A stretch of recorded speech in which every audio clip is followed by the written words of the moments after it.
Good evening, everybody. Um, Let me make sure that I'm tagged up properly as the broadcast that I think I am. Um, all right.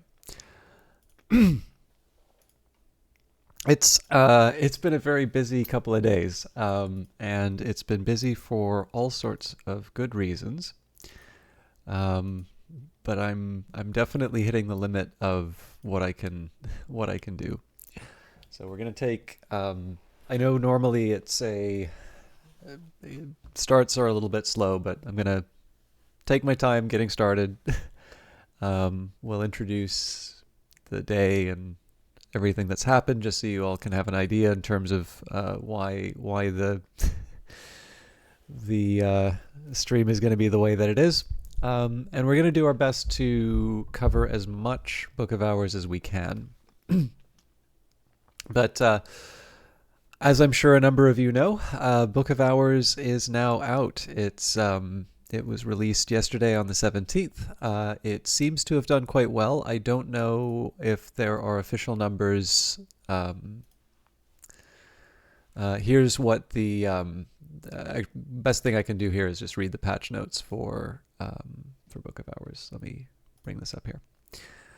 Patch 2023 8B2. Well, I didn't sleep last night. Thank you so much, everyone who's taken a chance on Book of Hours so far. It's the best launch AK or I have ever been part of, and I can't believe so many people seem to like it. All the feels. We've just uploaded a bunch of bug fixes and quality of life tweaks to the beta branch, so if anyone fancies jumping on and testing them out, please do. How to get the beta branch: go to your Steam library and right-click on Book of Hours, select Properties, select Beta on the menu on the left, select Beta. Here might be dragons from the beta participation list. Drop down on the right. And there's some kind of comments here in terms of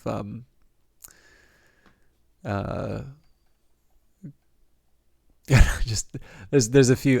We might as well say it. So arrow WASD key navigation no longer sticks. Insane bug where unlocking Brandkrug would try to trigger an achievement tens of thousands of times. Added missing dialogue for Corso regarding Apollo and Marsyas. Stain's librarian, and he now reads Phrygian. Resting at the Sweet Bones in Numa has an outcome. I didn't realize you could rest at the Sweet Bones, so that's something I'm going to have to check out. Comfort slots are displayed with a gentle uplight hint. Reading messages appear before read messages. That was one that I occasionally got hit by, but I definitely noticed this is one where I sort of followed, I just adapted. Improved some placement rules for wall art and books. I noticed I actually accidentally moved Philemon, and he now goes back to where he's supposed to. Oversized egg no longer has the living relic aspect. Corrupt autosaves can again be bypassed by loading backups from the menu. Display layout tidier for items and slots with lots of aspects. Multiple achieved endings displayed more attractively. And a bit of a sad one here, but updated credits in memoriam Mickey Herb. We'll push the beta branch to live later today once we've had a few hours to test it. Let us know if you're having any problems by sending an email to support@weatherfactory.biz. But hopefully your biggest concerns are where to put that nice chaise lounge and finding tinned mackerel to feed the cat. Happy Friday, have a wonderful weekend, and don't worry about that muffled thumping that definitely isn't coming from the stair Tenebris. More soon. So there's a little bit that can be read out of that, right? So when it says the best launch that AK and I have ever been a part of, this could mean, financially, it could be total units sold, it could be, smoothness, it could be overall reception in terms of critical reception. There's any number of ways of reading that, and to be honest with you, I'd like to see Weather Factory do well. I think when people make interesting games, it's nice to see people sort of be rewarded for taking chances like that. In the end, my feeling is sort of if you financially reward safe choices, it's clear what the end result is going to be. So that's why I like programs like Creative Europe. Books with a memory which does not die, inscribed in 5 languages over the gate of Hush House. Go quietly. Book of Hours is not a punishing game unless you want it to be. But yeah, I mean, it's wonderful to read that news and say, I think this might be, this is the same patch note that we saw before. But yeah, I mean, again, it's I'm sure if Weather Factory wants us to know how the game did, they'll let us know. I think there may be a little bit tied into that because I know people are really eager to see some localization, and I know one of the conditions of localization is that the project do well enough to justify the localization.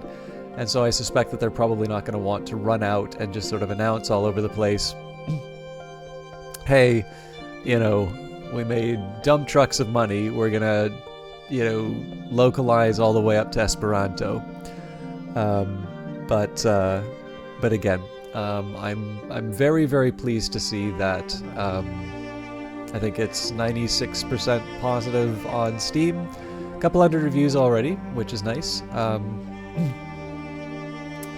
It didn't make number 1 on total top sellers, but given the fact that its competition was Baldur's Gate 3, among other titles, I think that's understandable.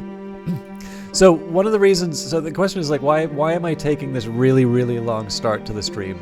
For those of you that didn't know, Weather Factory did invite me to broadcast the game on their Steam page, which I was delighted to do, and that was a paid gig, so I am going to see a little bit of money from that. But as is my way, I did wind up doing sort of a 13.5-hour stream. I didn't actually count the exact time for that, but it was about a 13.5-hour stream. And as you know, in the lead up to Book of Hours, I have been doing some very, very long streams, and for some reason, this is the time my body decided to start waking up at like 6 or 7 in the morning. So in addition to doing the 13.5 hours for broadcasting on Thursday, the launch day, we agreed to do an interview on the GOG channel. And actually the GOG channel does have a VOD of it, so for those of you that missed it, you should be able to check it out on their channel. Lottie and Alexis were very, very generous with their time. I actually did not manage the time well, so they, I think, did another 30 or 40 minutes to the time that we had originally scheduled, and they have not been sleeping either. So, they gave wonderful answers, very thoughtful answers, even for the questions that maybe weren't very well prepared. But I got to be honest with you, like, based on so there's the prep that I needed to do for yesterday's broadcast. There's the prep that I was trying to do for the interview for today, and that, in the end, a lot of that just got jettisoned. I've been going on a few very low sleep nights, and I really debated about whether or not I would stream tonight, but I can't promise that I'm going to be on time all the time, but I have got a pretty good track record of making sure that I make the stream days. And more importantly, even though I'm very, very tired, I'm tired for something that I feel quite strongly about. I really like Book of Hours, and one thing that has been very nice to take a look at on the YouTube comments is there was there've been a lot of people who've said, I got into Cultist Simulator because of you, and now I'm trying Book of Hours, and I love it. So this is one thing that I really like about being able to, to do broadcasting like this. Obviously, I'm not going to be making the success of any given game, but it is really nice when you hear from people saying that, I'm trying this thing because And actually, the ones I really like are when people say it's like, I love this game. I am so glad that I found out about it. Those are the ones that feel really special. But in general, being able to, to sort of hear that people were able to connect with something that meant something to them is definitely a big perk out of this. Whisperfire26, very steadfast viewer for the last little while. Honestly surprised that you're streaming now considering the last 48 hours. I agree. I think this is a little silly of me. I'm probably not going to do my usual time. I try to do like a 3-hour broadcast or that, but I may cut it short because there's still stuff I have to do, and then there's a bunch of stuff I need to do over the weekend as well, and I got work on Monday. I didn't take Monday off. I may have to, just how I'm feeling, but took a crack at playing it yourself and got stuck, so you're gonna sit on it. Oh, I'm sorry to hear that, Whisperfire. If you want to talk about the thing you got stuck on while we're in the session, don't hesitate to ask. I'm happy to. I don't know. If you want a direct answer, I can give them. If you like something that's a little more, is a point in the right direction rather than answering it, I can try that as well. But we're gonna go. I figure 10 minutes is long enough. Let's open up the game. For those of you that haven't been checking out what's been going on, this is what my save looks like now. So this is from. Yeah, this was. The Twitch stream. So this is where the YouTube series is at. This, I believe, is the last time we broadcast on Twitch. This is where we left on the Steam stream, and then these were from GOG, and then this would be GOG as well. So.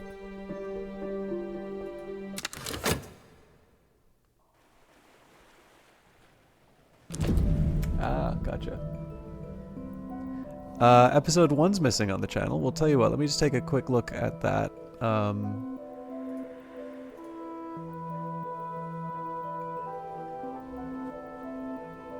Thank you for pointing that out. You would be the first one.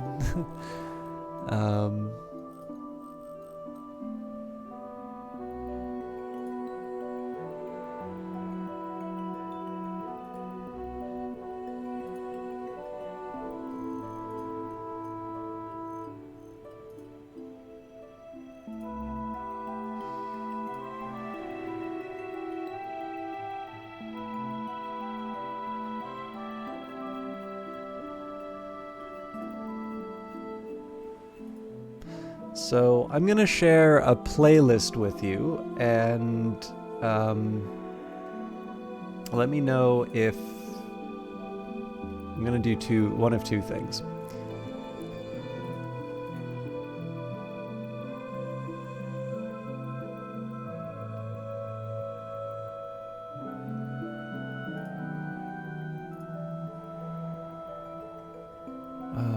Where on earth is the playlist?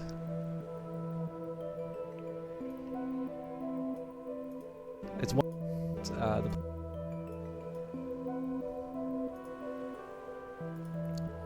Books are the memory. I don't understand why it's not showing me my playlists anymore. Anyways, I feel like this should be episode 1. Let me know if that's the one that you're referring to as missing or not.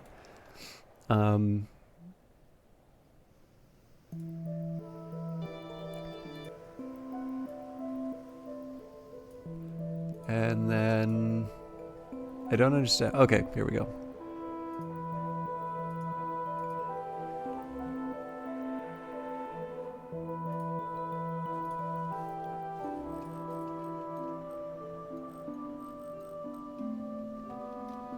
Okay. And just out of curiosity, so this doesn't show, like, does it not show up on that list there, or? Hello. Oh, actually, I think I might know what you're talking about. So, like when you go to the main channel, probably under videos, you see like part 4, part 3, part 2, and then it's like Super Raft Boat Together, and then like After Numa, and then Outlast, and so on and so forth. I think the problem with that one is that the way that I normally do YouTube videos is that so the challenge is that I do the YouTube series is always Monday, Wednesday, Thursday, Friday. And that was because on Tuesdays I had something which I'm currently taking a bit of a hiatus from. And so I think the problem here is that because that Tuesday wound up having a few items that were sort of uploaded at the same time. I think there was maybe like one day where there was a video in the morning, and then the afternoon one came up as well. So I think what might have happened here is that the first episode is like there, but it winds up being sort of like on the second page. But yeah, anyways, if you can't find, like, if the video is not viewable for one reason or another, please let me know, because I'm happy to fix that. But maybe what I should do is just try and make the Book of Hours playlist a little more conspicuous, because I suspect what's happening here is I think it's there, and what's happened is just it's been crowded out by some of the other material. But anyways, again, my apologies. I know if anybody who's watching on YouTube is going to be wondering what on earth took so long in terms of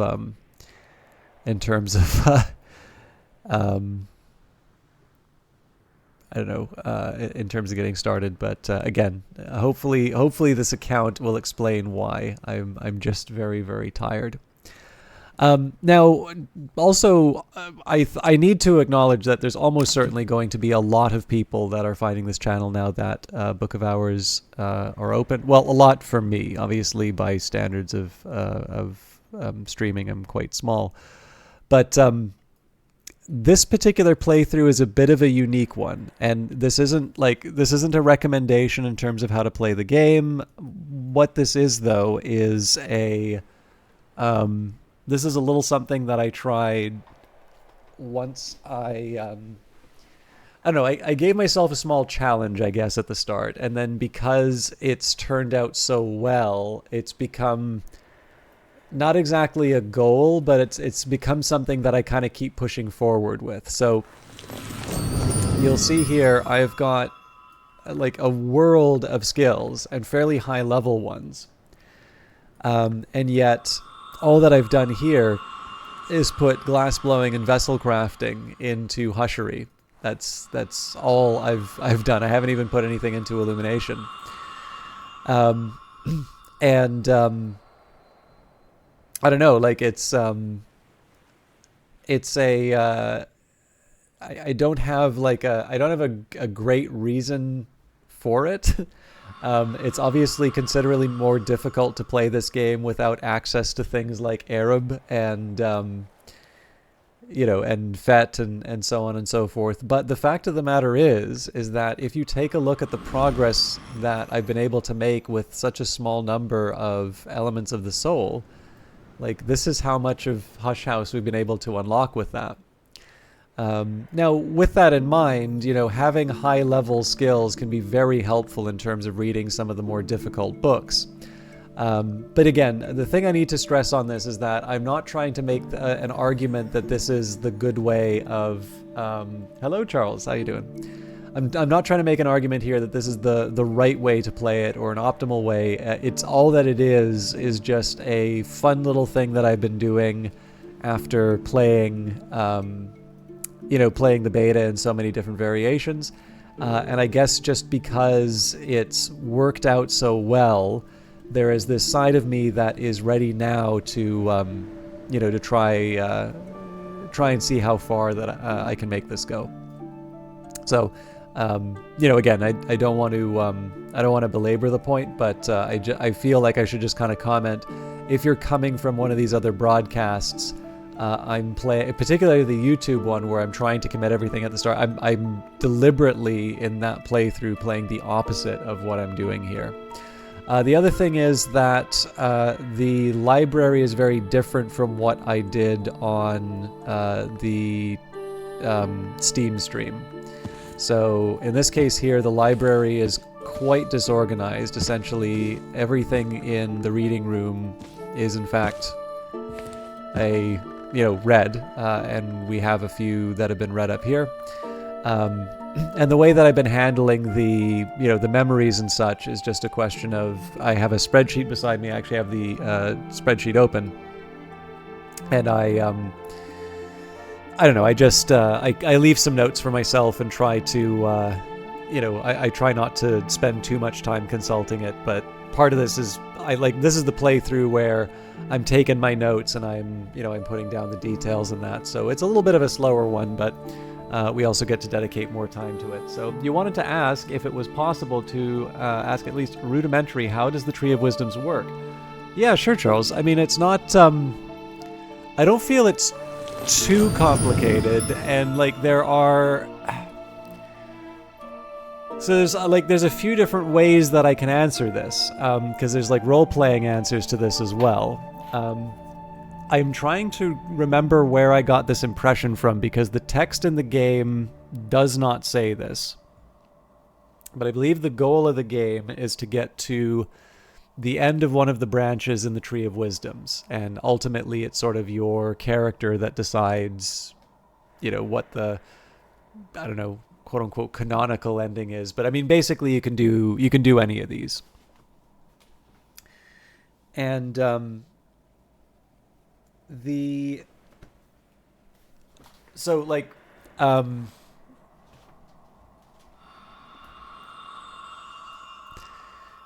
intermediate steps don't exist just to be a nuisance on your way to Illumination 9, for instance. There is a very practical purpose that they serve, and that is you get a sample of it when you first commit your journal. So you commit your journal and you get Trist, because in the end, when you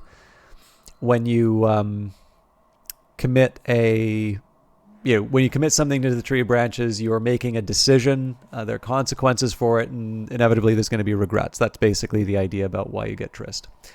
And then because you have opened one of the lines before, now you open the first tier. And essentially... Matrix Disc, thank you very much for the sub.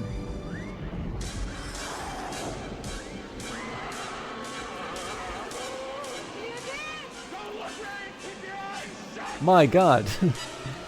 And a bunch of random gifts. So this is going to take a little while to let the arc finish opening. That is incredibly kind of you. Thank you very much for doing that, Matrix Disc. That is a hell of an introduction, especially on a day when I'm so tired.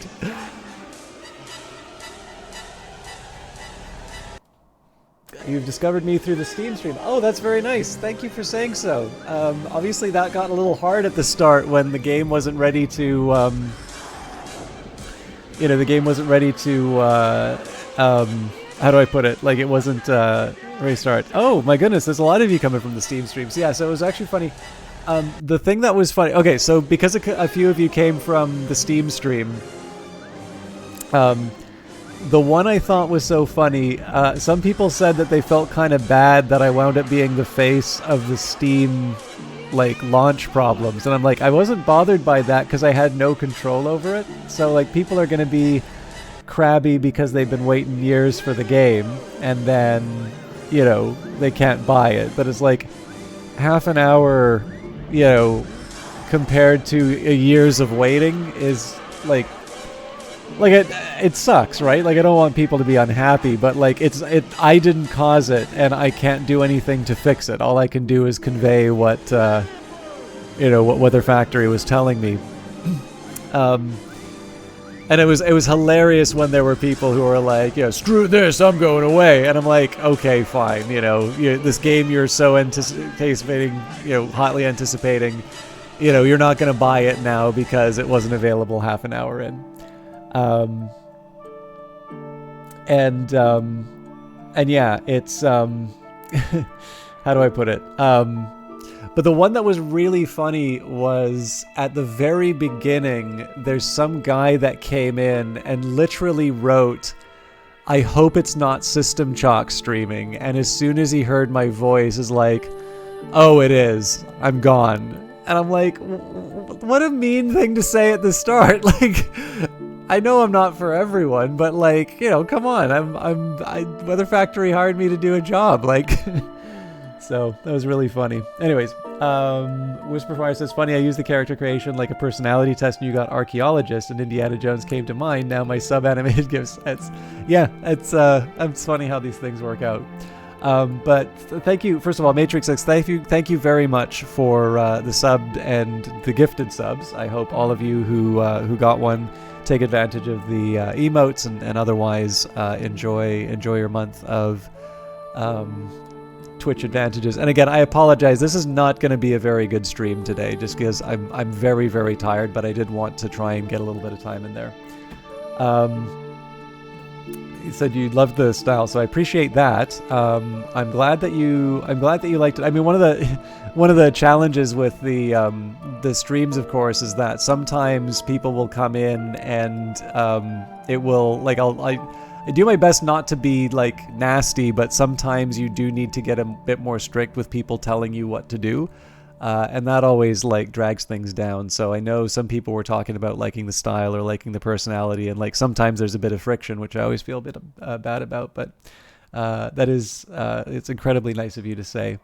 Charles says, if you couldn't wait a few minutes for it, then you doubt they'd. Yeah, I mean, again, like it's easy for me to say because I was given a copy of the game so early on.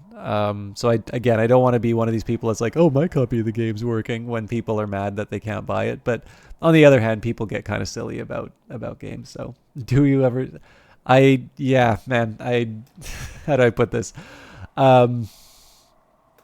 The worst part was I tried to get to like I went to bed relatively early on one of the days, and all that happened was I wound up getting up considerably earlier. So for the most part, those like most days it's been, I think the most has been like six hours. So it's one of the reasons why today is going to be a bit of a slower stream and possibly a shorter one. And that's just so that I can catch up on the stream, the sleep over the weekend, so that next week we can come in strong and do some proper Book of Hours content in that.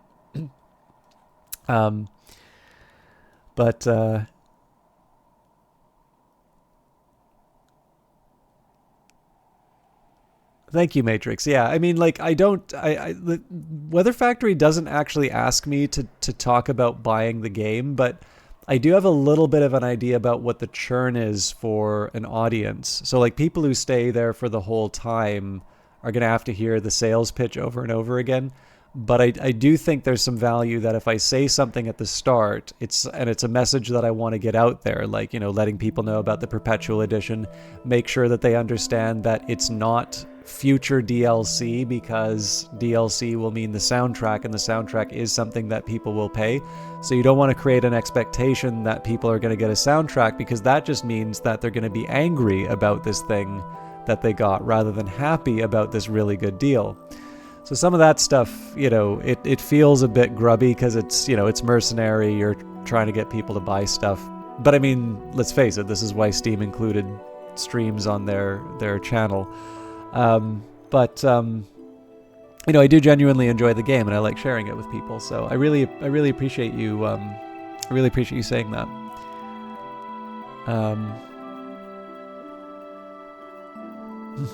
Okay, thank you. But anyways, there was a question about the Tree of Wisdoms. I haven't forgotten you, Charles. And then Matrix has a question as well. So Matrix, I'm gonna skip your message for now, just so I can answer Charles Olmsted's question first, and then I'll come back to the one that you asked about mechanics. So just so we can recap, so in terms of Charles Olmsted's questions, it was basically mechanically, how does the Tree of Wisdoms work? And you raised a really important point, which was, you said you wanted to be going for Grail aspect. And the thing to remember here is that this doesn't quite follow that sort of scheme. So essentially the idea here is that you have to unlock the preceding levels to unlock the higher levels, but you'll notice that there's dotted lines that move between the branches.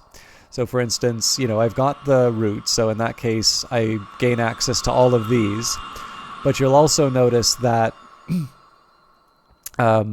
there, with the little dotted lines, I could maybe start with Skolakosophy. If I committed something to Skolakosophy, I would be able to put a level 2 into Skolakosophy, but I'd also be able to put it into Nyctodromy. And likewise with Illumination, if I had Hushery 6, I could actually move that into Illumination 7. So there's a bit, it's not just, following one line all the time. You also have the option of sort of moving up to higher levels using the dotted lines if you want a little bit of variety. I will be honest with you, I'm not 100% sure what these lines mean in terms of connection with, so obviously there's the principles here. So we've got Grail, which seems to be connected with Preservation, the Bosque, and Skolakosophy. I'm not 100% sure what's going on that. I still need to work that out for myself. But the biggest thing is that there's two big things that happen when you commit something to the Tree of Wisdoms. Mechanically, the most obvious step is that you gain a new element of the soul. So when we committed the glass blowing and vessel crafting, that's what got us our whist. And one example I can give you here would be glaziering and lightsmithing. So we can put that in Illumination or Ithistry. So for Illumination, the White Flowers Paradox, a paradox of illumination. Light reveals, light blinds. This is the lesson of the white flower of the watchman's tree. Even the most dangerous of knowledge is no danger at all when it is forgotten. And this would give me metal, which in this case would give me 1 edge and 2 forge. Alternatively, I could put this in the Ithistry branch, and this would give us the red flowers lesson. A lesson from Ithistry: fire reveals, smoke conceals. This is the lesson of the red flower of the watchman's tree. Even the most dangerous of knowledge is no danger at all when it is given to the fire. And that would give me another Faust. So in this case here, I believe if you were to move, let's say I had these at level 2 and I'd already committed these, I believe that particular skill will give you that element of the soul regardless of the level. So I don't think you get I don't think you go from metal to Faust if you go from 2 to 3 or something like that. But you will get different elements of the soul based on what branch of the Tree of Wisdoms you put them in. The other thing is, and it may not be clear because of the writing, obviously the more comfortable you are with the setting, the more some of this is going to mean something. But there is the difference between the White Flowers Paradox and the Red Flowers Lesson. And from what I understand, there are consequences. I believe some of those endings, we talked about over 100 endings to the game in the Steam stream. I believe some of that is tied to sort of the history that you write in this story. So there are sort of implications in terms of what you choose story-wise in addition to the elements of the soul. And I think that's kind of interesting because you can see how someone who doesn't take the time to read the text or doesn't care and just treats it mechanically, that is something that can happen in the world, right? Not everyone is very careful in terms of the work that they do, and that can have real-world consequences. So that's not an admonishment. That's not, thou shalt read the text of the Tree of Wisdoms. But needless to say, and this is actually something that came up in the interview, it is actually possible to read the text and feel quite conflicted about, needing a particular element of the soul, but feeling uncomfortable with what what it means to commit something to that tree of wisdoms. Would it be wise if you committed to multiple trees? For example, if you do not have Whist, and if I did immediately follow Grail or Skolokosophy, I'd gain the same aspect of the soul. Yeah. So yeah, this is a hard one to answer because in the end it's about the individual's playthrough, right?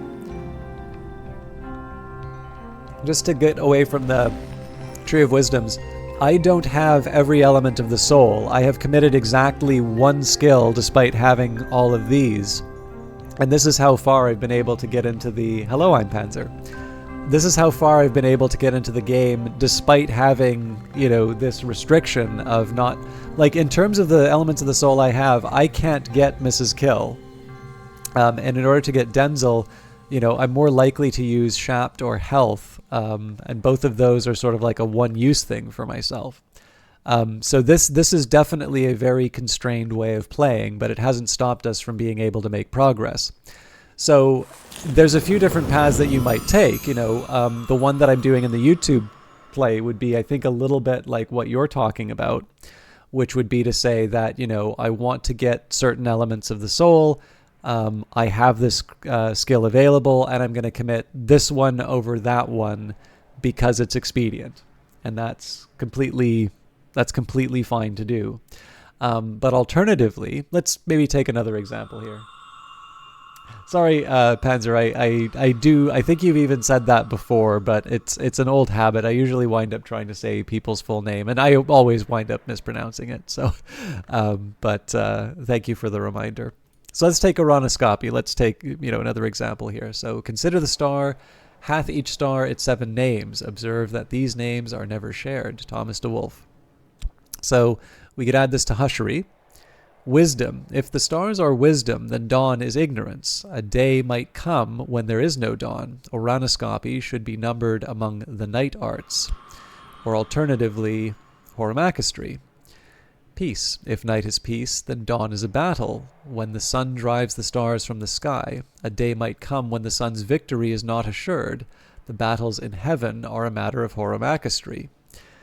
Now, these seem to be, if you understand that there's this idea of, the sun, not just the unconquered sun, but the division, the intercalate, the idea of the second dawn, there are some fairly profound implications when you consider the idea of, the sun driving the stars from the sky, sun's victory is not assured, versus, day might come when there is no dawn, right? These are two very different outcomes. Now, I can't necessarily tell you, I don't know the lore well enough to be able to say exactly what the implications of these two are, but they are describing very different things. And one of them gives me Fet, and one of them gives me Trist. There would be an argument for me to say, okay, well, I actually need a Fet right now, so maybe I'm going to put in Oronoscopy. But if I read that and I say, this isn't consistent with what I want to have happen in the world, it's also legitimate. And I can say this because this was a point of conversation with the developer. It is legitimate to say, I actually want these to go into a specific order because these have special meaning. So yeah, I suppose in this case here, it would be, there is no, what I guess I want to say is there is no necessarily right answer. Like if you look at the way that for me, it's the Twiceborn. So it says, you may wish to begin your studies with the Illumination Wisdom. But of course it says, but you can complete the game by recording any history. So you are not at all committed to, a particular path. There are a lot of skills in the game, so you don't have to feel bad. Like I don't feel that this is a game that tries to pigeonhole you into one particular path, and I say that because why would they put the dotted lines if they expected you just to mainline one? And so I think your choices are probably going to be a bit more along the lines of what do you find interesting, and as you gain a better understanding of the secret histories, what do you think is appropriate? What do you think is interesting for your character, or what do you want to see happen in the world, in addition to the elements of the soul?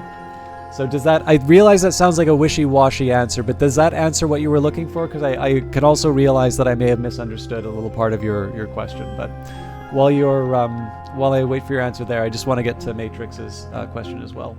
So Matrix asks, I have a mechanics question about Book of Hours. You just started your playthrough and you notice that you can recover your exhausted aspects of the soul in the inn by paying a tuppence. So somebody mentioned that before. I actually didn't realize this. Does that become unavailable later after you've recamped to some bed in the house? So let me just take a look here, because I've never actually tried. Oh, I don't have an exhausted one right now. So this was news to me. But it did occur to me that when it says me, it doesn't have fatigued here. So as far as I can tell, no. But I didn't realize that was a thing that you could actually do. It took, I think it actually took the patch note for me to realize that. So I usually use the bed. Like I use the bed, but to be honest with you, like if you take a look at this playthrough, I've got a lot of 1 pound notes. I mean, I can also draw water from the well, so I also have the ability to like get beverages to drink. But I suppose in the end, if I have a lot of money, elements of the soul are precious to draw the water, whereas money is actually relatively cheap. So maybe that's a strategy I should be trying in the future. The game is definitely very complex, Panzer, but it's one I'm a huge fan of. Whisper says you fried your last brain cell trying this game on your own. You got stuck. I think I'm going to start over. Sorry to hear that you feel that way. Like I'm noticing a lot of messages in the forums about soft locks, and I think probably it's a question. I mean, if you're not having fun, it's not a bad idea to sort of redo things, try them again. But I have a feeling that the game doesn't necessarily tell you everything in the way that you want to learn, but I also think it doesn't. I think people are less stuck than they may feel like they are, and that's one of the reasons why I like taking the time doing these Q&As. So So Matrix says, no shame in starting a new playthrough because you're retaining one thing, your own knowledge. Yeah, exactly. And that's also very consistent with Cultist Simulator. So, again, I don't want to try and suggest that, so people should play games the way that they're interested in. Cultist Simulator absolutely was a game where you would take your knowledge from playthrough to playthrough to finally get to the end. Cultist Book of Hours is not a game that wants to fail you. It's one where really the only thing that you lose is time.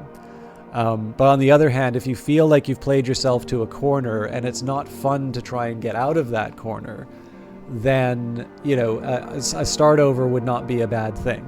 And especially because that means that you get to practice a different set of skills. And then perhaps through learning those skills, that will help you for the next challenge when you do run into something. So the narrative of the Tree of Wisdoms dictates how the game ends then. So you think you need to choose carefully. Yeah, I think... again, I haven't gotten to an ending yet, but my impression here is that the Tree of Wisdoms does produce different endings, and that there are global implications for what the librarian does at Hutch House. It's not just you going on your own personal journey. So I do think that there is, and again, I think the game is rather specific in not telling you that this one choice is going to have profound significance later, because sometimes we don't know what choices we make that have that. But yeah, I haven't been really explicit about this, but there are definitely times where I'll read descriptions in the Tree of Wisdoms and I'm like, I don't know about this. So it's not like the main reason, but it is actually partly why I've been reluctant to add stuff to the Tree of Wisdoms, because I'd kind of like to see I want to see if I can like line things up in a way that I feel good about them. So,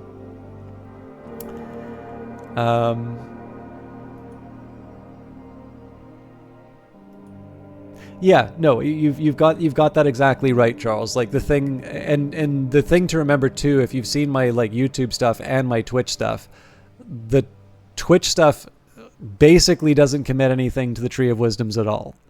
The YouTube stuff is very quick to assign things to the Tree of Wisdoms. What's going to be the more satisfying ending? I have absolutely no idea.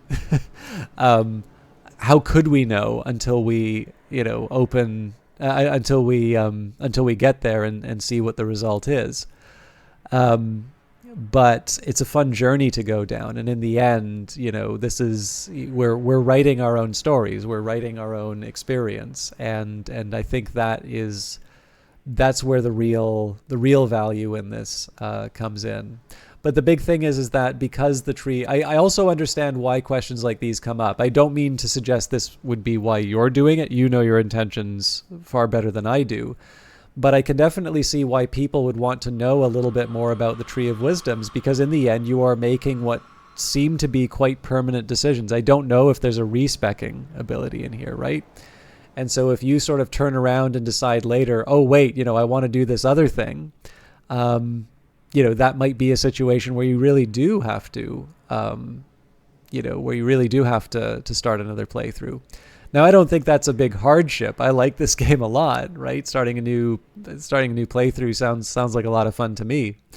But we will see, by the end of the YouTube series and by the end of Twitch, what ending I'm happiest with because of the individual choices I made. And of course, by then, that's an opportunity for me to learn a little bit more about how the Tree of Wisdoms works, and maybe to see if there are other paths that may ring a little bit truer for my own interests. So we'll see. But I feel stupid that after many streams, I don't understand the depth of the game, only the basics, but everyone else does. That's definitely not true, Panzer. I don't want to highlight this too much because I don't think it's good to sort of frame this as saying, oh yeah, look at these people who don't know what's going on. But if you look at the Steam discussions alone, there's a lot of messages asking about very, very basic things, like things that I understood the first time I played the game, but of course I played the game after having hundreds of hours in Cultist Simulator. So, I don't think it's wrong. Like there are people who have direct knowledge, have the exact same knowledge that you do, or at least access to the same information that you do, who have some very direct questions about the game, and that is not a bad thing. I don't think people should feel bad about questions. But as always, if you do have questions and they can help you understand the game a bit better, I'm definitely here to answer them, and it's helpful to me. Like again, we're about 45 minutes into the stream now, and I haven't hit on pause. And to be honest, that's helpful to me because, again, I'm feeling tired, so I want to make sure I have my ducks in the row before I ruin this playthrough with a careless decision. So Matrix says, I binged on this whole playthrough. I love the self-imposed challenge of committing to the Tree of Knowledge as late as possible. Strong believer in the adage, constraints breed creativity. I do too. Actually, I got a book that was recommended to me from a game developer, not the one you may be thinking, called A Beautiful Constraint. And it's pretty good so far, so that's one. I'm not in a position to give it a wholehearted recommendation. I'm actually quite early on in it, but I don't know if you've read that. You may find it useful because I think we're on the same wavelength on that. Definitely notice how the restrictions push you towards thinking, yeah, exactly. That is exactly why I'm doing it. And it's again, I'm going to enjoy other playthroughs where I loosen those restrictions, but it's fascinating to see how the game works in the face of that.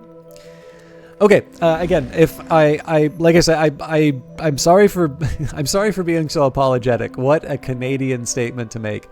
Um, I know it's been a slow start, and I know some of my answers may be a little wishy-washy or vague.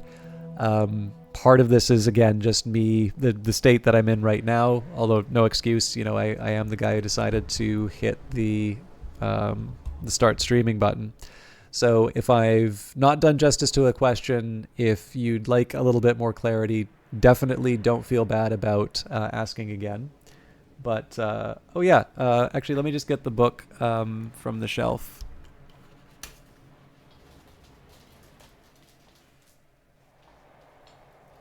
And by shelf, I mean one of the giant. I don't have any bookshelves in my apartment. I actually have just big piles of books. Um,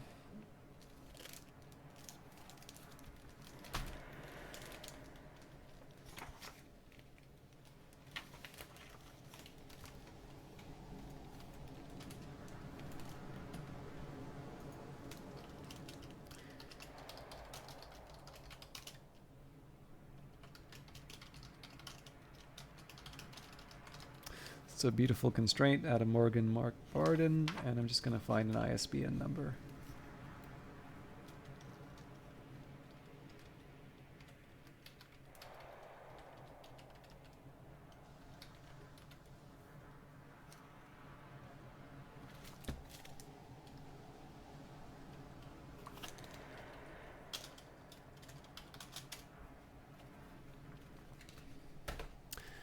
So again, it's one of these things I can't give a full-throated endorsement for yet, but it was one that I've been following a game called Dark Web Streamer, which seems to have a pretty cool community, and I was having a nice chat with the developer, the lead on that project will occasionally like jump into Discord and have like a just kind of like a back and forth sort of a chat, and this other developer kind of came in and we talked specifically about this topic, constraints, and he talked about a beautiful constraint and why that was a particularly helpful book for them. So I'm not a developer, but I do think, for me at least, the constraints have always been the thing that leads me to a more satisfying outcome. Generally, if I have complete freedom to do something, I will tend to follow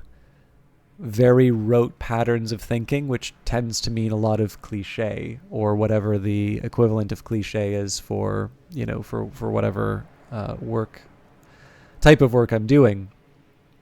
And I think that's been the most powerful part of the constraint for me. But others may have a different experience. You're a computer scientist, and you have learned so much on the strengths and weaknesses of different paradigms, languages, and approaches by pushing them and yourself to the limit through constraints. That's a great example. So I am not a computer scientist. I did TA computer science, basically kind of to the intermediate programming level, and then I did do it's not properly data structured and algorithms. It's like the sort of discrete math course in disguise that you take before data structures and algorithms. But like for me, the first language I ever learned in was Racket. And I actually noticed that I generally prefer a functional style, and avoiding side effects is a really good example of a kind of constraint that if all you've learned is, I love working in Python, and a lot of the time I don't need to create like a giant software system. I just need to do something that does the task that I need, and it's very often working with data, so you can do kind of Kleenex programs that you just sort of run once. But one thing I do appreciate whenever I read a book on a functional approach, or or things that at least have a functional flavor, it can lead to, especially if it's unfamiliar to you, it can lead you to think carefully about a particular set of problems, and you become a better programmer, or again, whatever your discipline is, as a result. Even if in the end you ultimately do not adapt that paradigm, or you don't you don't become like a zealot, or you don't advocate for it or use it in every single case. Being able to understand why that is done, and why someone might find that useful, first of all, it helps broaden your horizons. You become more empathetic, but I also think in a lot of these cases, people had a good reason for wanting the thing that they were looking at. Now, those reasons may no longer hold, or there may be better ways, or more appropriate ways that have been developed. But being able to understand why some of these seemingly bad choices were in there in the first place can be quite illuminating on its own. You were able to unlock another garden. You're going to be swimming in grapes. You're not talking about this garden, right? All right, let's get down to business. So we've got fog. It's been a while since it's only been a few days, but I have played like 2 or 3 different sessions. So I'm actually going to do a bit of a review in terms of books that I can read. So there was The True and Complete Accounting of the Asclepian Mysteries of the Roots of the House, A Shape in Smoke. So I believe I thought I could read these without too much trouble. This is a intense moth text, but I think with Edict's Liminal I felt pretty confident. So I suppose the question is, oh yes, and then I can read, but for some reason have not read a lot of these films. So Experiment Beyond Sight may be a good idea here, assuming I can't find something better to do. Nope, that would actually be a waste, because Tradisma Herrera has a higher level. So I believe these were the 2 difficult shelves. So let's just see what we can find that's Moon or Knock, and the 2 difficult shelf.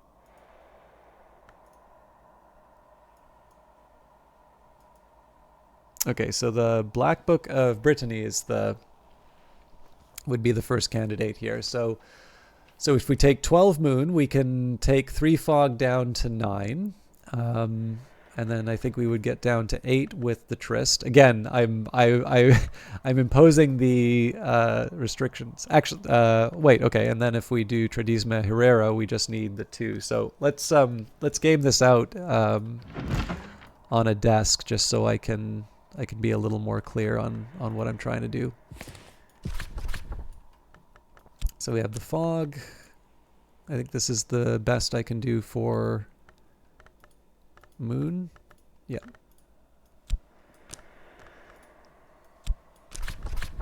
Okay, so we can get up to 10, but not 11. I still think...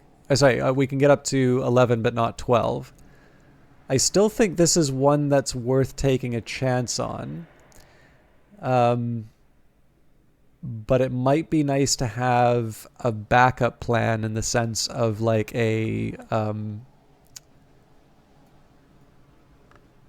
I think there's something I can do to make this a little more advantageous for me. I will take a quick second just to see if there's a knock text that I can work with as well. I should maybe also make sure that I can't use this fog to go to a higher room. So this one wants okay, so knock sky and winter. This one wanted a memory. And then this one wanted moon. So we're in winter. Oh no, we're not. We're in autumn. Autumn gives me orchard keepers, so orchard keepers don't get any moon.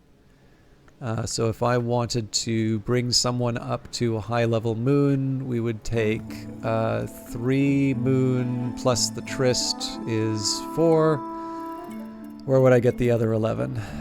5 with the tool. So now I need to find another 6.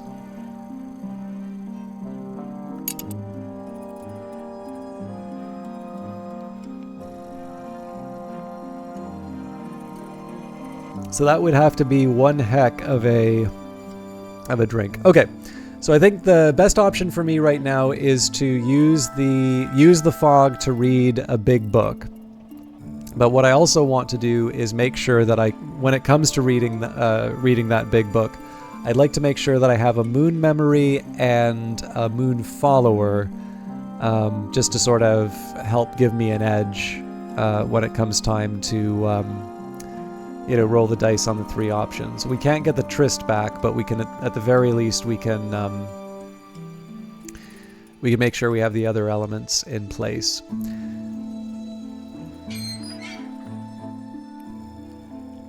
So then the question is, do I use Shapt or Faust to bring in Reverend Timothy? And I suppose there the question is, what do I want to try and do with the rest of the text? Oh, that's right. Okay, no, I don't want to go aggressive with the rest of the text because we were worried about Numa coming up. So let's just leave it to Moth for now. How you doing, Jabba?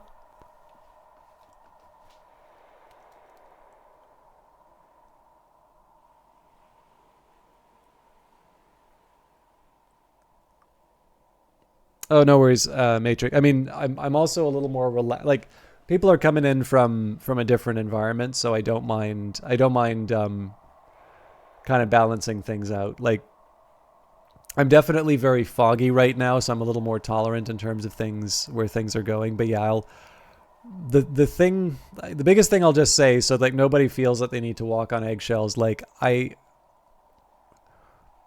everybody's gonna have like better and worse days, which means they're going to be more or less annoyed by things at a given time.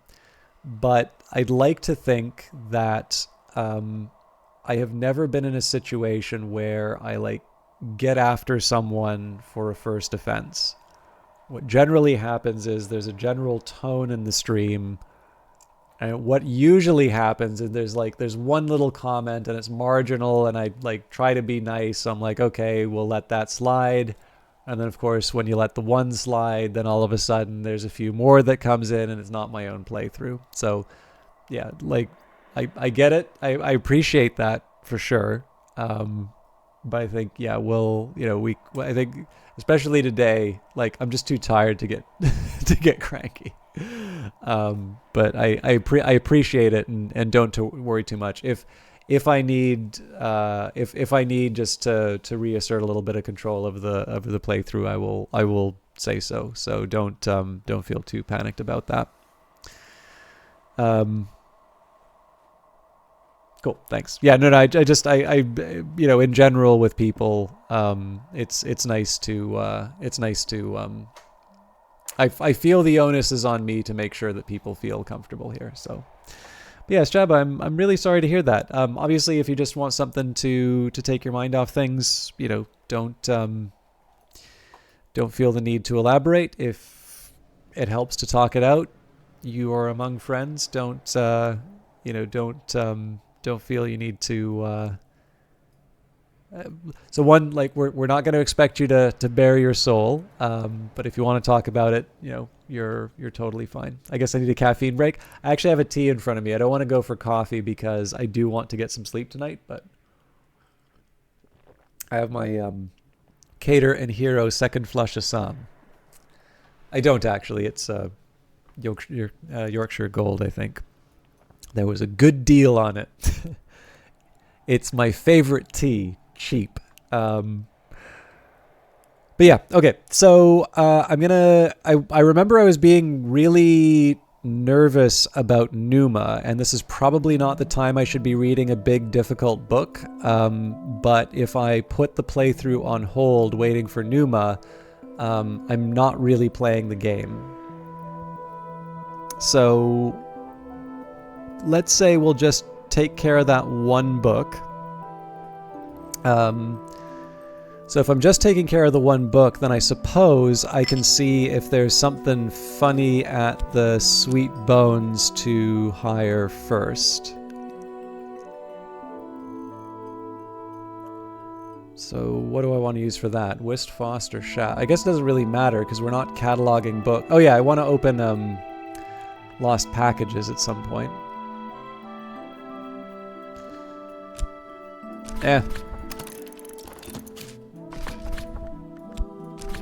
Something lost. Crack open the container. Delight in your discovery. So yeah, we'll see what the hireling is before we do anything with Reverend Timothy. If I use any of these to go to do work at the Sweet Bones, I'm gonna declare Chapter 11. And then I am, with apologies, I'm actually going to consult my little table here for the text that'll give me the moon, because I don't remember a darn thing.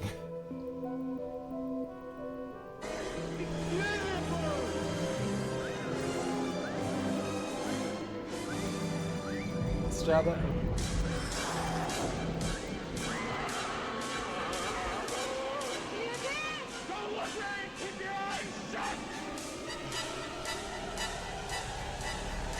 I actually owe you a thank you for coming by and showing that support. The big thing for me is, I mean, one thing we know among ourselves is that I think it's fair to say that for this stream, at least, we're sort of united by our interest in Book of Hours. And, you know, like I said in the game, I actually said this to Lottie and Alexis too. Like, when there's a very specific piece of music. It's the first piece of music that plays in that storm. And there's just something very nice about kind of the synthesized choral element to it. It's just something that I really like in general. But another thing that I think is a fairly big one for me is that that particular piece of music also embodies a lot of very fond memories for me. You know, to play this game after such a long period of time, such a large amount of anticipation, and to be able to play that streamer preview demo and, you know, all of the excitement and all of the anticipation that was built into that. And then, of course, to have that be delivered, to have that be something that lived up to at least the expectations for me, you know, that wound up sort of forming its own memories. And it has a special, it has kind of a special status that's above and beyond its presence inside of the game. And it's, you know, there's not that many games that can kind of claim to have that effect, I think. And again, maybe that's individual to me. You know, I'd love it if everybody loves these games, but it may be that, you know, for some people, it may not be for them, and that's fine too. But, you know, to be able to have people come by the Steam stream to show some support, to be able to help us get up those ranks, even if we're only on the front page for a little while, and to be able to help find more people, you know, who are interested in the game, and to make sure that things like these keep getting made, that means a lot, right? I'm never guaranteed an audience, even if it's attached to a big game, right? There's the possibility that, you know, I get hired to do one of those, all of 5 people show up, and there's nothing happening.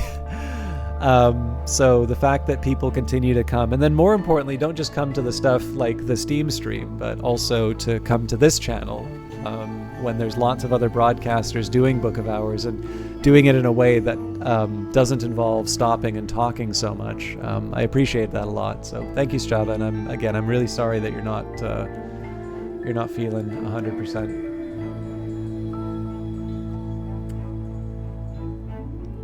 All right, so I'm taking this one for the confounding parable, and this is going to be, I don't need the memory for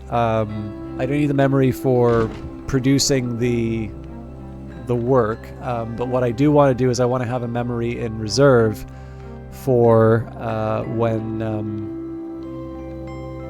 you know, when I do the challenges. I will also see Rhea the Moth. I remember that name. Thank you very much for the follow. You've come to haunt me post GOG. Well, thank you very much. It was a pleasure to chat with you while you were in here. I'm sorry I didn't get to ask the developers your question, But as I said, I really blew it on the timing. They were very generous with it, even though I even said, hey, is half an hour okay? And they said yes, and I blew past that, and I felt like such a jackass. So lots of EU people here. That's good. I think I actually had a few more EU followers when I was in Vancouver, just because the hours tended to work quite well for Europe. But since I moved to the East Coast, it's basically the time that like all of the streamers. Apparently, there's a large density of streamers in the East Coast, so it's I'm not as original. Hey, we've got Domain Reveille. We'll put that in the cellar.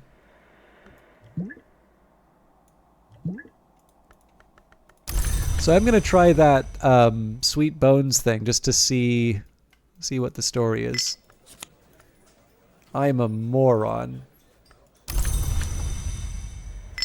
I should have added the money. Instead, I just made money. So rest and refreshment. Oh, tuppence will buy me a hearty meal in a quiet place where I can rest and gather my thoughts.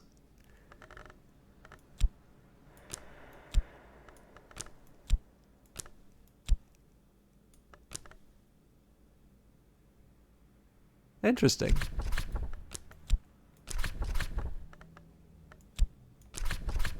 So we'll go for the unusual help. I guess the question is, am I willing to wait another minute for this, though?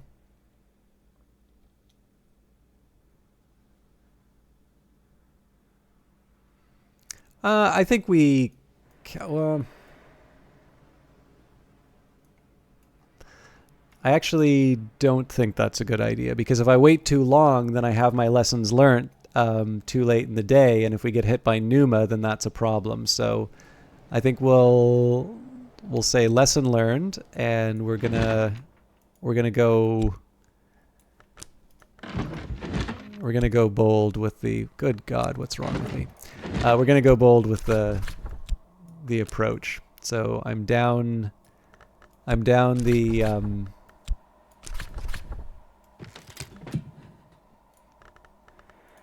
I'm down the follower or assistant. So Moon Assemblance. Perhaps you've provided Moon, but not enough to match Mystery Moon. If you're lucky, you might still succeed. And this is the Black Book of Brittany, a volume of ink lore gifted to St. Brendan's by Brian of Brittany, who made the who was made Earl of Cornwall after the Norman Conquest. Yeah, Whisper Fire, it's a good question. I've been meaning to time it, and then I always get distracted, so I wish I had a better answer.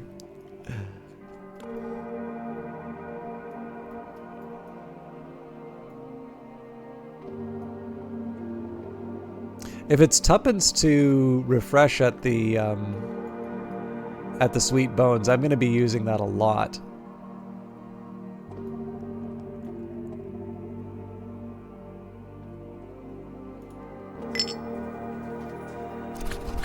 Alright, skulking nearby a fugitive. That's a scale, edge, and heart.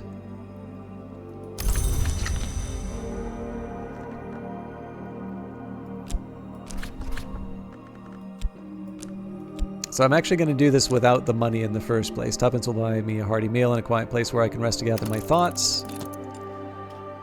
So that's going to tie it up for 60 seconds no matter what. The price of hospitality. So what do I think I'm accomplishing? In autumn, when the leaves rustle, the silent landlady has served me apple pie with steamed cream in the window nook. Oh man, that sounds really good.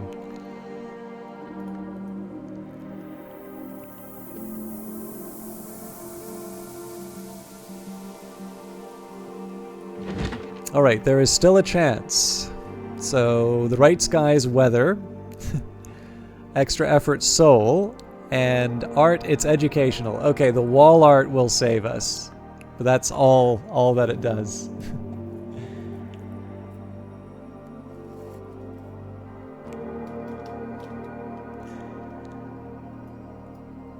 Let's maybe take a minute and see if we can find that wall art.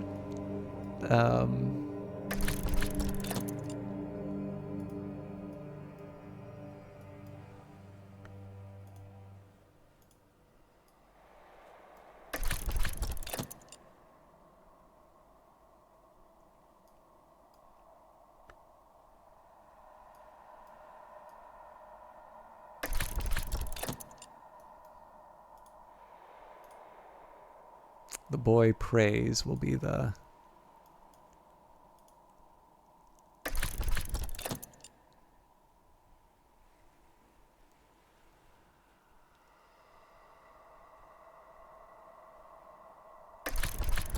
Take a moment to look at something here. Increase relevant aspects by referencing a piece of wall art. So the boy prays. There's no sign of a boy in this distorted, menacing image, and no one seems to be praying.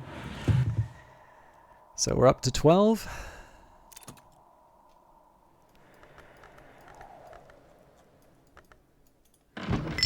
Nope, tuppence, no beer. So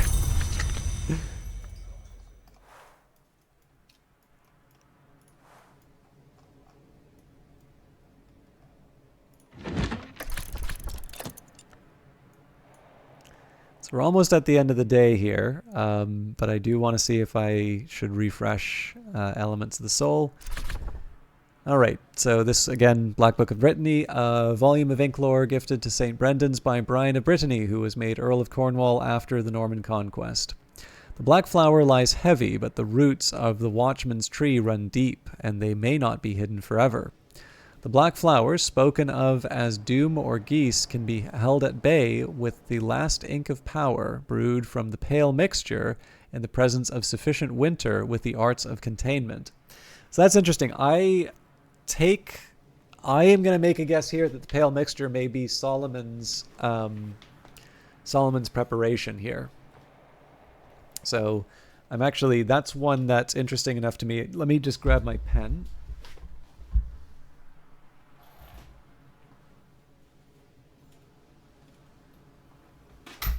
I'm noticing once we start getting to sort of the 10 and 12 moon text, or not moon, but once we start getting to like the 10 to 12 level, I'm noticing that a few more of the texts are being really explicit in terms of saying, hey, this is going to do something awesome. So I want to start. I mean, again, I can like reread this stuff, but I want to see if I can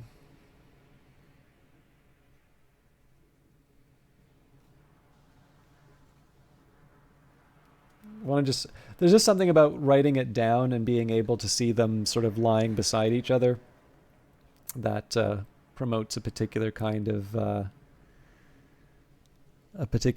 thought. So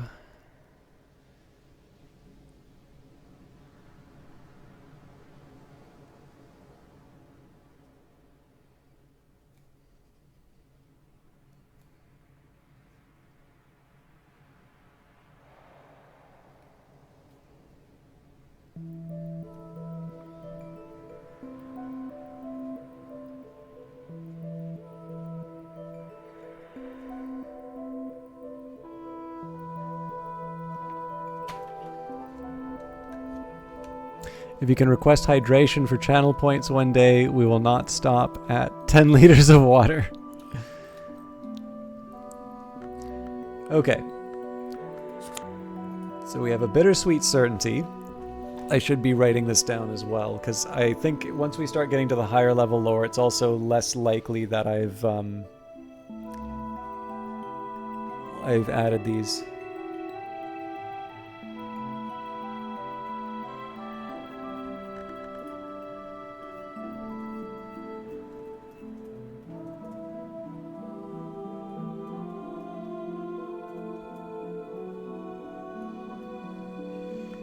So got our bittersweet certainty. We have 2 inks of containment, and we're already pretty advanced with those. That requires moon and winter. So we're okay. Like there's going to be a little bit of going to be a little bit of jostling around that I need to do, but I think I don't think I'm at a lot of risk with these inks of containment. So let's just verify where we're at. Yeah, so I need to add, first of all need to find one new moon or winter. So we can do that with the heart right away. In fact, I'm not even gonna. Well, actually, sorry. I need to get at least one of these things back. So, Tuppence will buy me a hearty meal in a quiet place where I can rest to gather my thoughts. With the health, we will. This can be as easy as a regret, so we'll just maybe grab Keon and Abydos for that.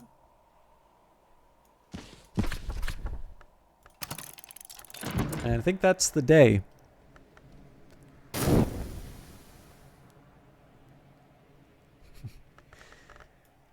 Well, at least it's not like 10 liters of some sort of like island malt. As nice as that, I mean, I guess if you have to go like drowning in a vat of Lagavulin or Talisker or something like that, you know, you could go. I'll be well preserved for for examination. All right, let's now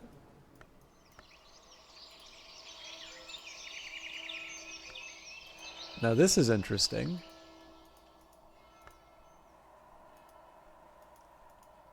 So these books here aren't actually, like, I can't pick them up.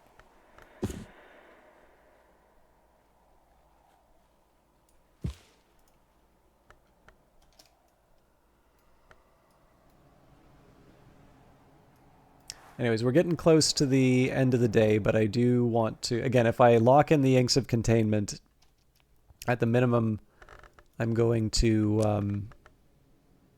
you know, I'm going to be able to level it up the next day, even if it is Numa.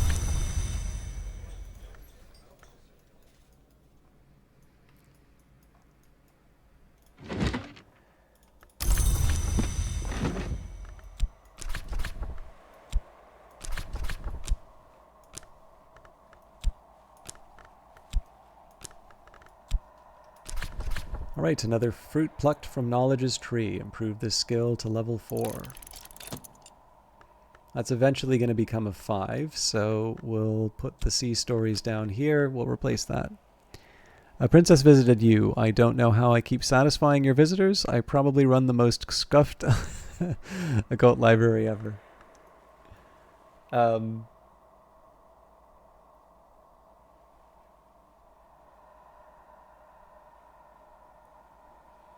Yeah, I did a YouTube run where I opened a little too early, so I wasn't able to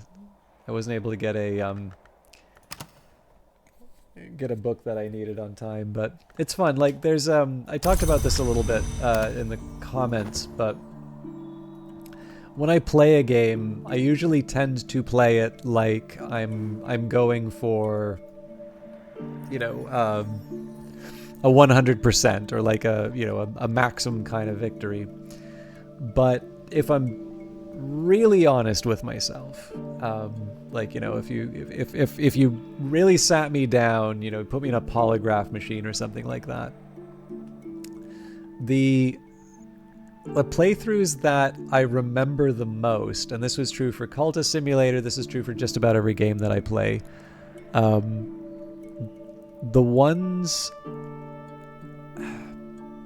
like, it's usually the ones where something goes wrong. Like, it can be minor stuff that goes wrong, and it just adds an interesting little character, right? I guess it's almost kind of like, you know, in movies, if a character has a scar, like, it always looks cool. Now, in real life, you know, if you have a scar, it might actually look horrible. But, okay, so no Numa, so far as I can tell. But yeah, like, you know, in general, you get a, you know, it adds character, I guess. And that's true for games as well. Like, it's the ones where stuff doesn't always go my way that tends to result in some, you know, some fun outcomes. Okay, now I gotta I got to think about the wisdom of trying to do another moon like that, because it's not like we had an easy time on this last one.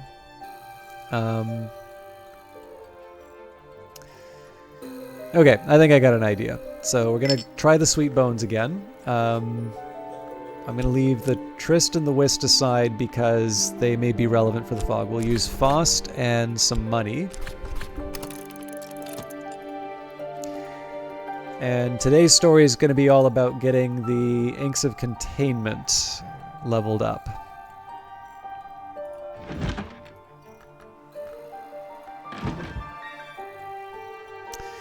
And because I'm doing that, I can actually hold back to see what we get at the Sweet Bones.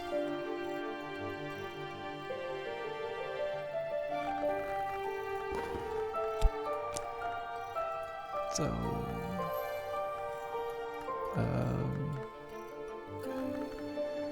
I technically only need 3 if I'm just going to use the fog for that. Now, I'll be honest, it's kind of a weak choice in terms of how to advance the day. I feel like we can do more than just level up an Inks of Containment. But a lot of that's, I think, going to depend on how the hiring goes. My outside option as well is to read some of these more minor texts, but you know, we'll see. Well, basically, we kind of need to see how the day breaks. We have got, hey, Fraser, philanthropist, collector, former librarian, a complicated man, but not a cruel one, and a poet. So winter, moth, and sky. I think we might be able to make something out of that, but. Well, first of all, so Mr. Fraser, Strathcoin philanthropist, collector, former librarian, a complicated man, but not a cruel one. It would be nice to learn Ramsund, but he is here about the affair of the second skin. Immortals change more slowly than most of us, but even immortals change sometimes. In the city of Marrakesh, the Labite Abacassus has begun a dramatic and dangerous metamorphosis, one that's alarming friends and enemies alike. You accidentally leveled up Inks of Containment before you managed to open the library. Oh, right, in the sense that you leveled it up before you gave the reply to St. Ronwin's Trust. But see, I find that stuff kind of fun. Like, again, it's kind of like I was talking about in my own playthroughs. Like, sometimes the stuff that doesn't go perfectly, sometimes it's just a question of remembering the like you'll remember to do the letter next time much more when you say it's like, oh man, like I became a scholar of every branch. Oh, you upgraded the skill to level 2? Okay.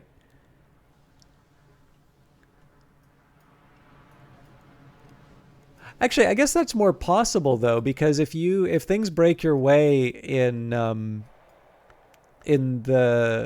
Keeper's Lodge, like, there's a specific set of conditions you need to get to access the first 2 desks. I can definitely imagine.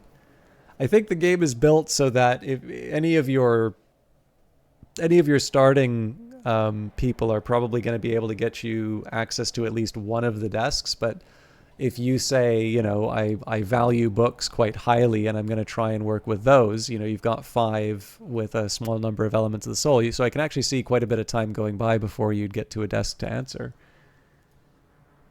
Okay, yeah, it's interesting. So, what would my argument be for working with the poet? Winter, moth, and sky.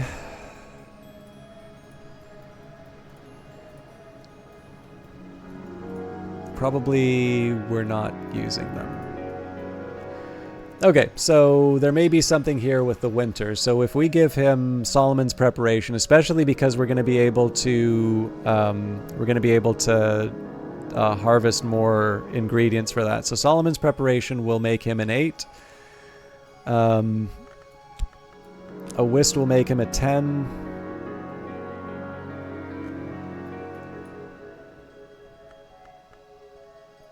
So I guess we just need to give him a memory.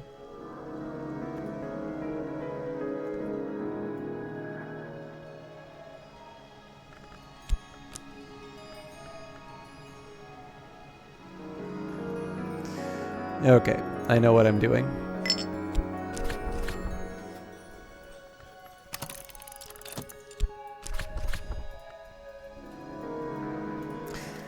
So, first things first, I need to get a whole bunch of elements of the soul.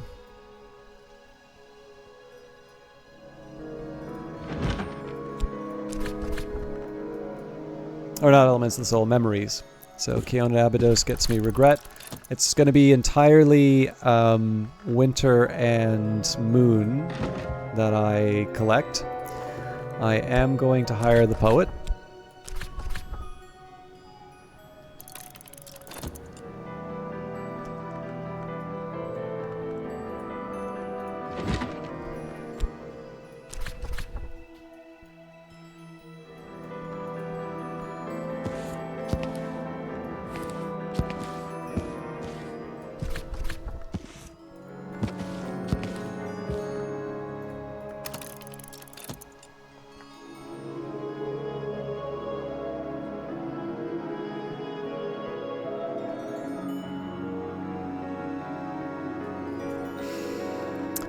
Okay, Journal of Thomas...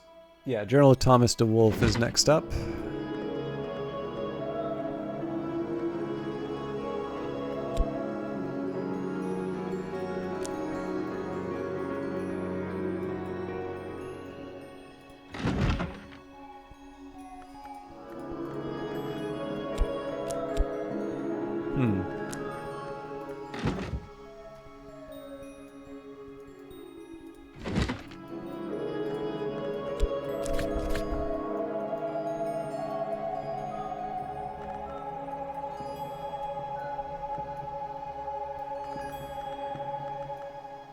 I had it and then I lost it.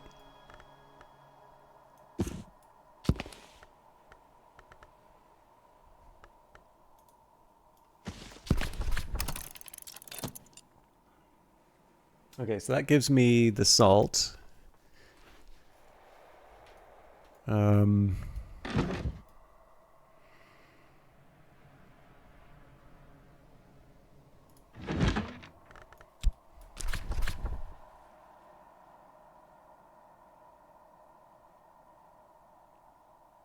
And we'll do introduction to the histories for...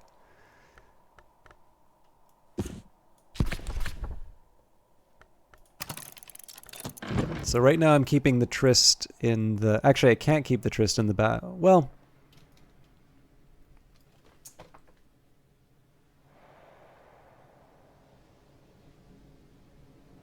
I guess I can read 108 again.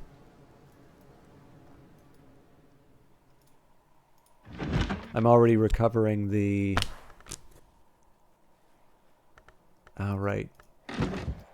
I think I've actually kind of messed things up already, but I should be able to recover them. Yeah, no, I'm actually going to hold back on that. You had to do IRL things. What did you say in regards to the ink?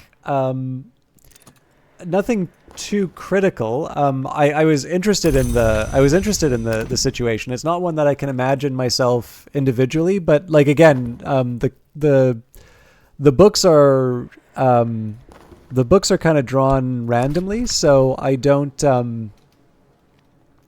It's basically just one of these things like me saying, "Oh, I've never run into that." Like that has absolutely no content. Like that's obviously I didn't run into that before. That doesn't mean that it doesn't happen. I've never really had to think about that problem before, so it's a neat one. I don't necessarily see it as necessarily being bad that you would have a higher skill moving in. To a certain extent, I suppose.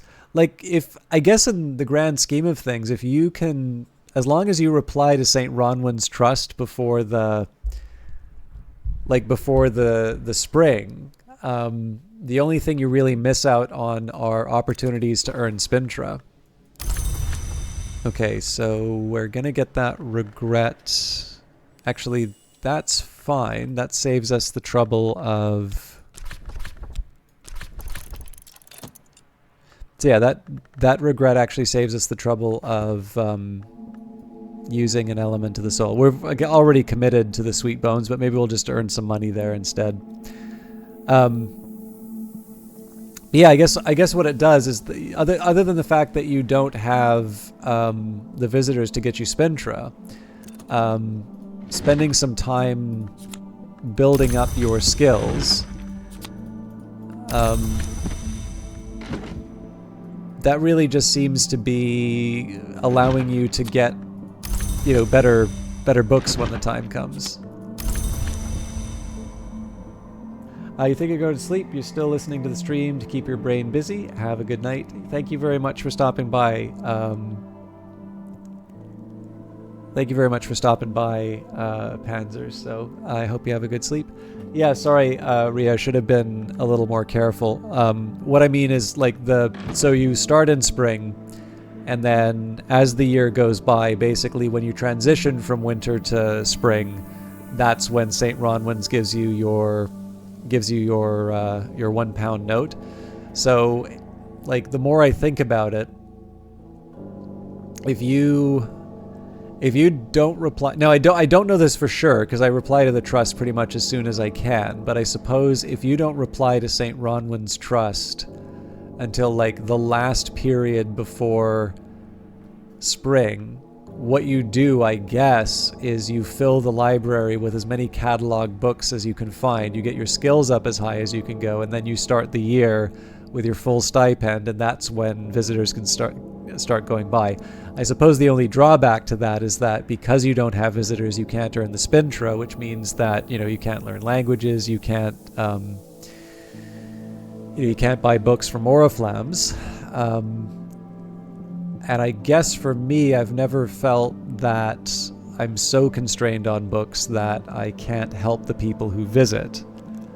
But I suppose that's a question in terms of how quickly people read the books and catalog the books that they get.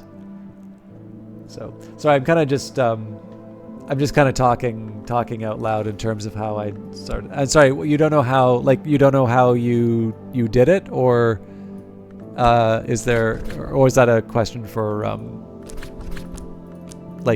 getting an understanding of the game? All right, so satisfying to have come so far. Oh, you don't know how to reply to the letter. That's actually not as difficult as it seems. So what you do to reply to the letter, I don't have a letter with me, but basically with papers, it'll accept a readable and or a blank. So you can put a letter inside of a desk just like any book. And the difference is that once you put ink in the other slot, that will transform it from reading correspondence to writing correspondence. And the only catch is that you do need an element of the soul because it's a form of communication. So it's a little bit like talking to someone. You need an element of the soul to do that. I had to shut it down for the night. Very stuck, but you'll jump back into the saddle tomorrow. All right. Yeah, I'm intrigued to see the number of people running into it. So the thing is that, like, I believe this is the way that the game is built. Like, I don't think the game is built to be a smooth ride without oh, you know what the funny thing is? I didn't use my fog at all. I got one too many of the. Anyways, it doesn't matter. Like, we're where we need to be, but yeah, I'm interested in seeing the places that people are getting stuck, because again, like it's easy to sound smug with this sort of stuff. It's not quite where I want to go with it, but it's very interesting to see how our people are getting on with the game. Okay, so I made a couple of boo-boos here. So number one, I need to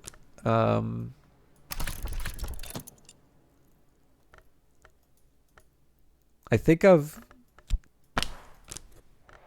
I'm gonna add the crown just in case I need it. So I forgot that I needed the whist to be able to boost him up. But yeah, no, it's interesting. Again, like, it's interesting to see where the pain points are for people, because they're not the ones that I would have thought.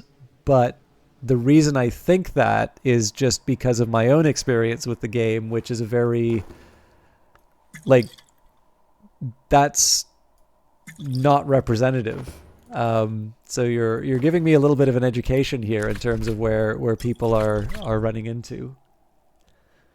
Did you get the secret achievement? I don't know. I people have referred to the secret achievement a couple of times, and I don't know. Like, it could be if it's about burning the journal. No, I've wanted to, but I haven't. But no, I'm not. I don't know that much about the achievements other than the ones that are related to unlocking rooms and events.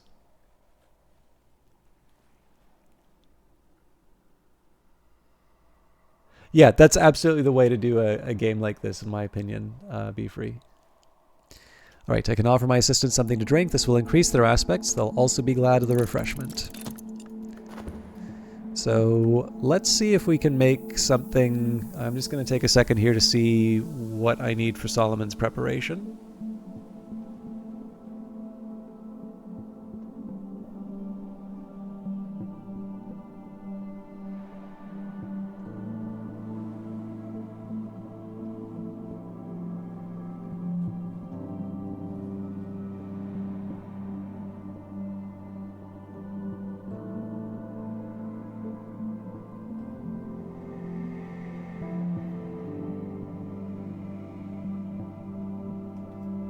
So yeah, it looks like it's Inks of Containment is the most likely candidate for Solomon's preparation.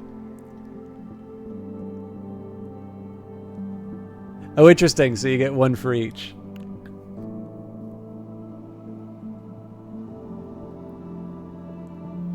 Ah, I see. And have you tried rereading texts, or is it that the texts that you have are not giving you the memories that you need?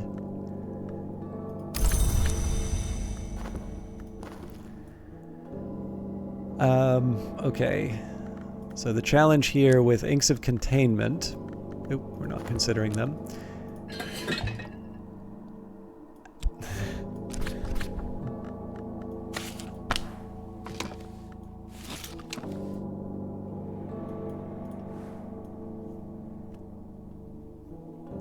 Ah, interesting.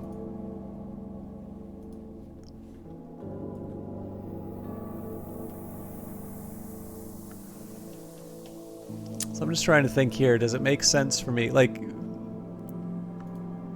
unfortunately this isn't a winter memory, so...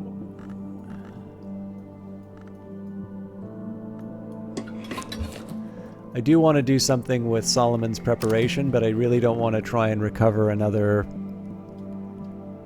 element of the soul. So I think we'll use the Faust. We'll use the Faust to work the sweet bones. We will down to the Grussians. Yeah, so we'll use our Whisk to boost the artist up to the winter that we need. We'll I guess we waste the fog today, which feels a little bad, but can't have everything. So if I'd planned a little bit better, what I could have done would have been to use the memory in the preparation, in Solomon's preparation. I'll remember for future that I'll use the Whisk for Solomon's preparation, and then we've got the replacement for the poet.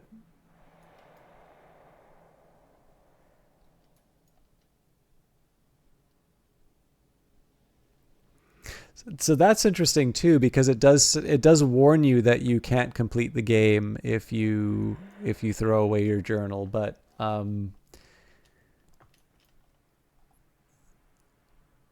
again, like, I haven't gotten any of the endings, so until I have a clear idea of what the endings are, it doesn't mean as much for me to speculate one way or the other on that. It's interesting though. Like, I'm fast. Here's the thing I find kind of interesting is there's some things I feel very comfortable with, like being able to navigate skills and being able to level things up like that. And yet the idea of, what happens if you burn your journal or throw it away, those are complete mysteries to me, because, I'm a little nervous about tossing away so much effort. So you also have two different element of the soul pairs and a skill that grants you joining them, but you don't know where or how to evolve them. I think it's just not made. Yeah. So I have the opposite issue. So I'll give one example because there are others. So it's unlucky if this is the exact one you're looking for. But in this case here, I have challenges. So evolve via Ithistry. I could use Ithistry here to evolve my soul. Once you've committed a skill to the Ithistry wisdom, you can use that skill here to combine 2 identical soul cards into a greater one. But you must use a skill you've attuned to that wisdom, and it'll work only once. And in this case here, this is the Shrine of the Madrigad. So we learn a little something about the Madrigad and its relationship to Ithistry in this case. But yeah, it's that's an illustration. Not everything. So, like I said, we learn a little something about the Madrigad and its relationship to Ithistry. There will almost certainly be other relationships with the branches on the Tree of Wisdoms, and as a consequence, it's very often a question of finding the appropriate work slot. But it would be fair to say within the first 4 rooms, the game is definitely at a point where it's expecting you can solve your problems with sort of standard elements of the soul. It's once you start, I'd say probably around Curia rooms are most likely where you're gonna run into things that are telling you can upgrade. And even then, just because you're in the Curia rooms doesn't mean that you're encountering things that can't be handled with the base level ones. But as I said, like this is a pretty unorthodox playthrough, so I don't think it's helpful to just sort of say, oh, like again, imagine every single time somebody talked about Book of Hours, somebody says, well, I did it by only committing, one element to one skill to the tree of wisdoms until I got to the caves down below. And it's like, well, okay, good for you, but like the rest of us want to enjoy the game. So, but yeah, no, I don't think you're saying that this is the case anyway, but don't feel like you're missing out on too much with that. Like it's great that you're at that point because it means when you see it, you're going to be able to take advantage of it. But it's definitely not a question of you not having paid attention to things. In this case, you're actually further ahead in terms of what you need to do. So. Which is a challenge for games like this, right? Like sometimes a game is like sometimes in this game, you're not going to think to do something because you tried earlier and it didn't do anything, and it just so happens that you were ahead of the curve, and so the game wasn't ready to give you the reward, and so you start thinking, oh well, that doesn't do anything. That's happened to me a lot in Cultist Simulator in the past. Yeah, no, and that's how I'm playing on YouTube as well. So it's I think that's a more conventional way of playing the game. I'll still probably be reluctant if I don't like the write-up for what committing something to the Tree of Wisdoms does, but for the most part, I'm content with the choices I've made. Great chunks have been torn from the walls of this room. The wind roams its place like a trapped beast, battering to and fro. Okay. And I think we're in a position to be able to help Fraser Strathcoyne. So again, philanthropist, collector, former librarian, a complicated man, but not a cruel one. Librarian, I have urgent business with you. You have heard rumors about me. You have heard the rumors about me, no doubt. You will understand that I am sympathetic to any who undertake a pilgrimage of flesh. I heard a click, so... Alright, an afternoon spent profitably reading newspapers to the curious, writing affectionate letters for the lonely, steering farmers through the requirements of the Ministry of Agriculture.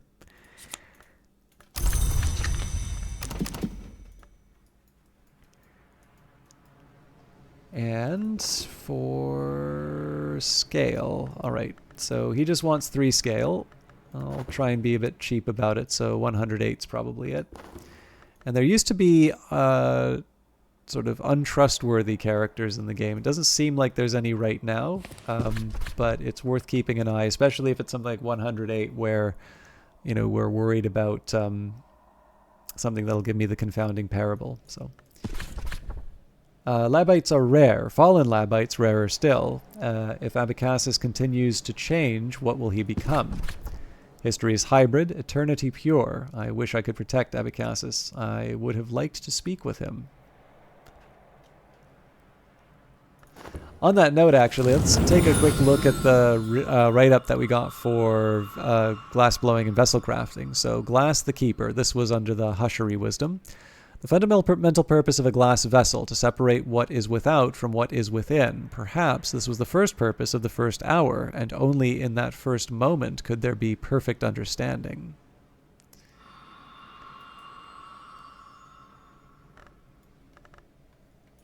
Oh, you know what another thing I can do is, because we've got some higher level items, let's take a look and see what we have for removing removing negative features. Yeah, so if we need 7 heart, okay, that's a different matter.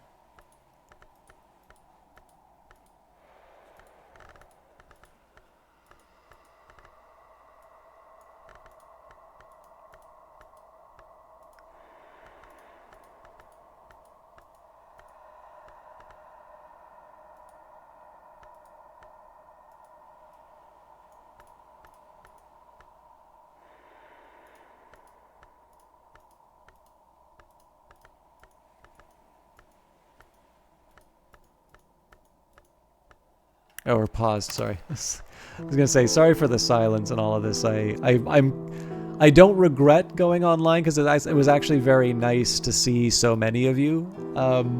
But I'm just wiped. Are you beginning the hang of it and been able to read a few books? That's good. Yeah, the thing I remember about, so Cultist Simulator, when I first played it was in its like prototype stage.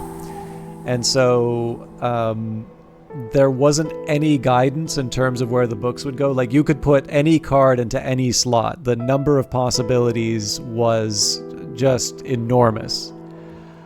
And so to a certain extent, like, that was very frustrating to play. Okay, I'm overstating the frustration, actually, but like that was a very tough type of, that was a tough way to play the game, let's say. But it meant, like, I still kind of remember, excuse me, I still kind of remember what it felt like to find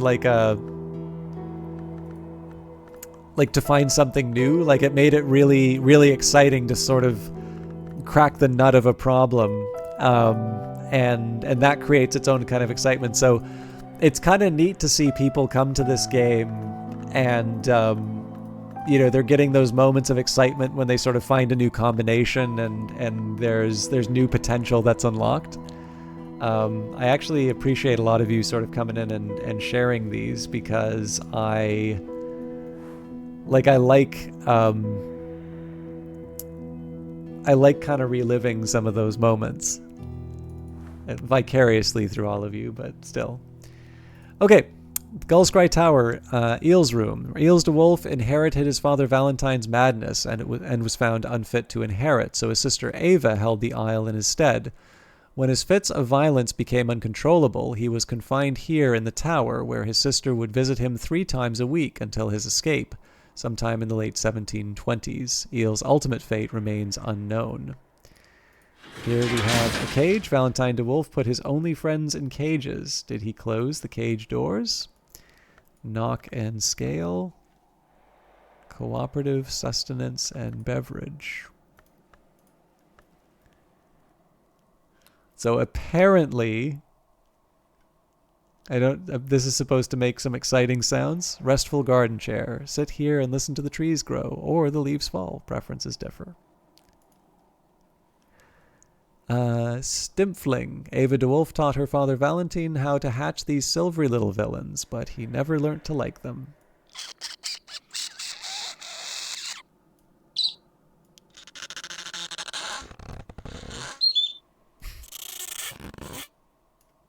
Apparently, Stimpflings sound like balloons being Oh, the outsized egg no longer becomes a tortoise. So sad. All right, so the Screaming Summit. Here the wind's rage is so great that I can barely stand upright. It forces me to retreat back to the stairs. I can hear the voice in the wind now, crying out in sorrow as great as the wind's rage. 12, winter, sky, or rose. So we know if we get a poet again, we're going to be able to do that, although it would not hurt for me to prepare some potions. Some Solomon's preparations, and also wouldn't hurt for me to do some gardening. So we've got I think we've more or less got our work cut out of us. Good Lord, that's not surgeries and exsanguinations. All right, bronze spintra for our trouble. But yeah, we've got our work cut out for us tomorrow. So health for the gardening. 2 for... Okay, health for the gardening. Whist for the preparation. We'll take care of 2 books. And then whatever's left over, we'll try and read one of these 2 books. But these are definitely secondary considerations. Memories fade, assistance departs, but the soul is refreshed. Snowy day. All right, so this has some implications in terms of what I can get done.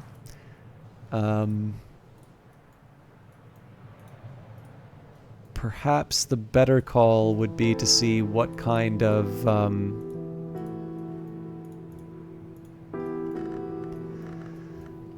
what kind of books I can read off of that. So if we try the Mirror of Melisynth,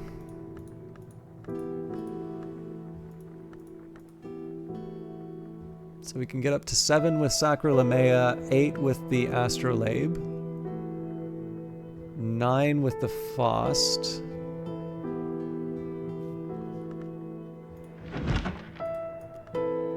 sorry, I'm being kind of stupid about this, so I need to actually see this on the screen. Okay, well that answers it for us. We're still 4 short. That's definitely... We're definitely not going to be reading any tough sky stuff for a while. But the story may be different for winter. So with In the Memory of Gods, which that's not going to work, but maybe the reading room? Nope. Solomon's desk then. Well, technically the pale desk, but you all know what I mean.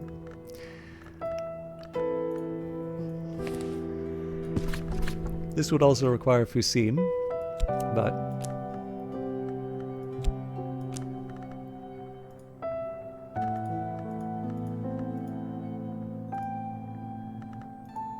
Okay, so containment's my highest.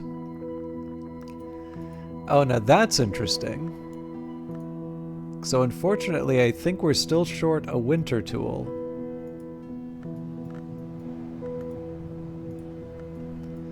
But it kind of comes back to that same old question, like, am I... Oh. Am I comfortable enough...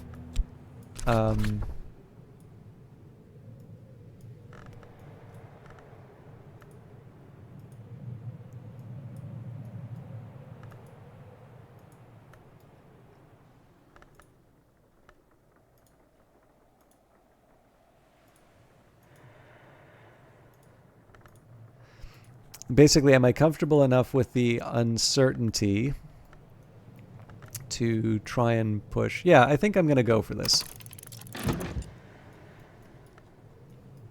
So it does mean we're not able to make Solomon's preparation, but...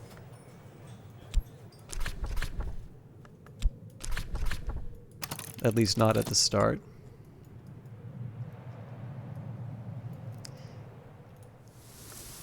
We will do the gardening, though.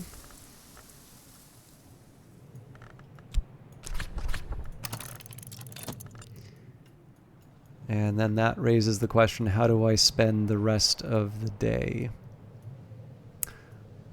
Well, there's definitely one thing I'm going to do, and that's I'm going to pocket a winter memory just in case. And I guess that means the other two wind up being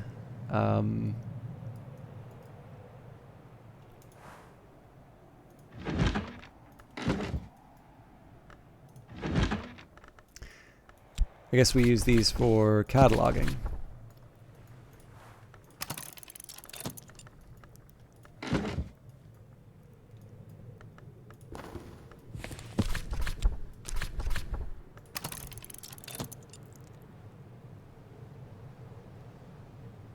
I was going to say it sounds demonic, but as soon as you said balloon, you couldn't unhear it. What path is this? This is the Twiceborn. So the default is archaeologist, but it's when it comes to questions of paths, right now we've only ever actually committed something to hushery. So, but the Twiceborn would be the actual or the Twiceborn, i.e. the illumination one, is what we're working with right now.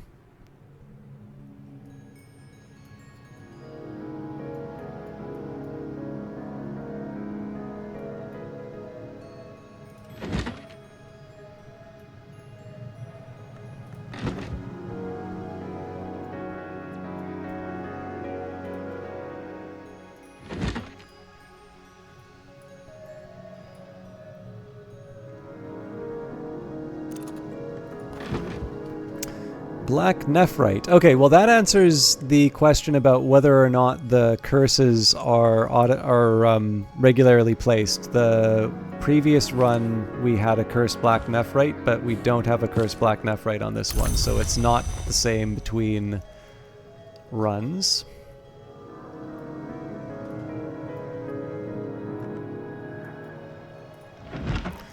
And oh, Diaries Volume 3. So we definitely have quite a few books that we can read. Makes me wonder why I'm wasting all this time on all the other things. Max King of Packs says, loving this game so far. Just ended up getting 2 maladies in the first 4 rooms just from cataloging books.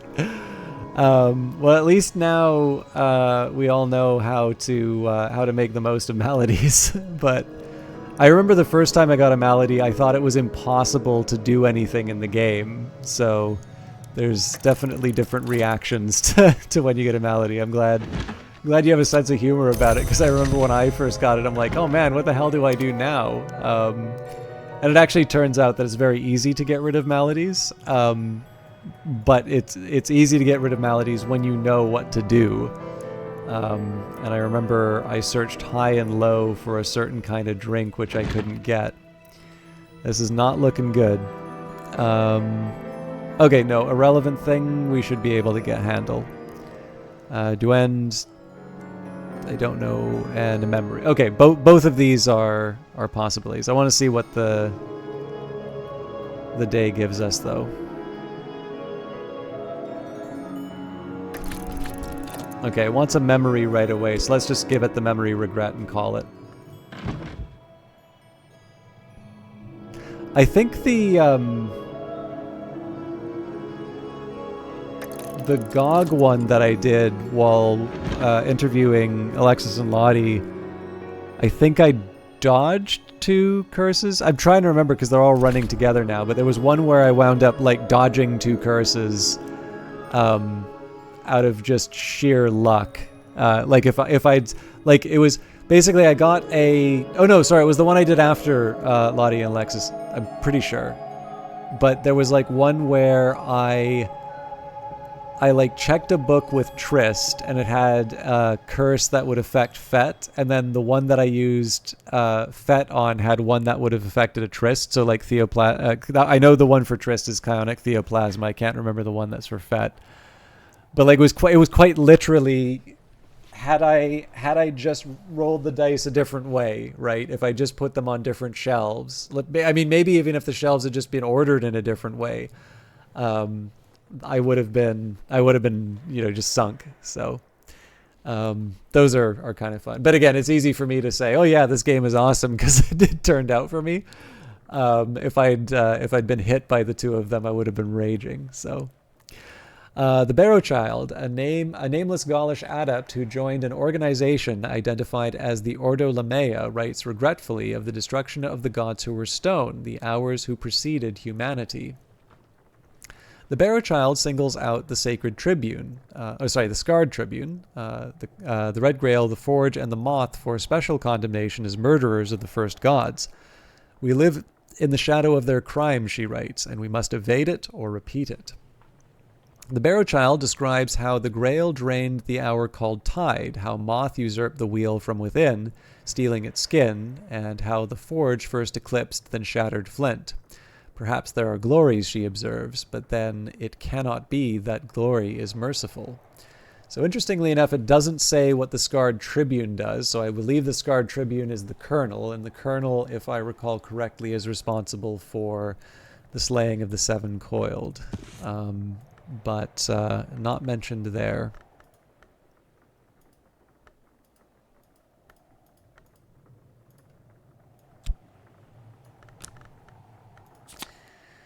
Okay, Ragged Crossroads lessons and a hindsight.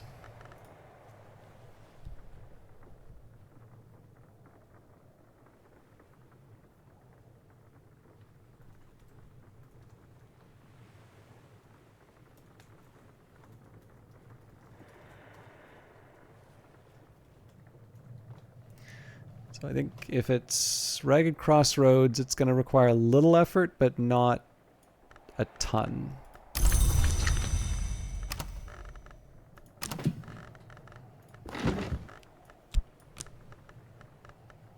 Yeah, so I need one more than I have for sure.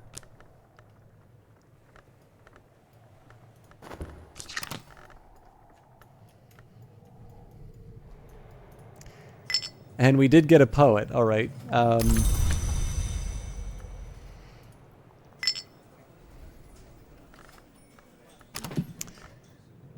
Okay, this is gonna get a little...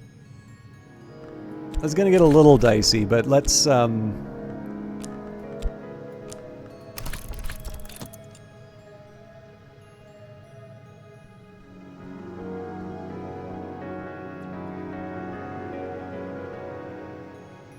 yeah, I think I got an idea. So, I'm gonna need two... I'm definitely gonna need two elements of the soul to make this work. I don't even remember what bed I'm in.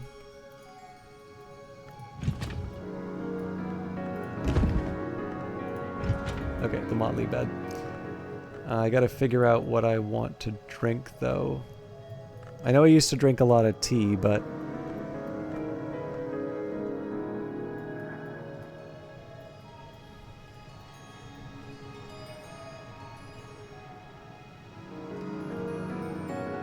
I wonder if I still have a pitcher. Yeah, we can't do the mist-kissed water. Have I really run out of...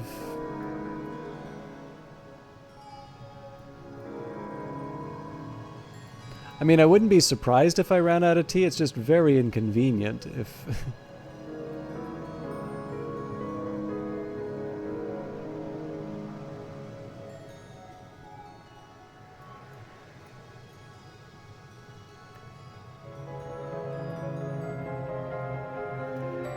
Okay,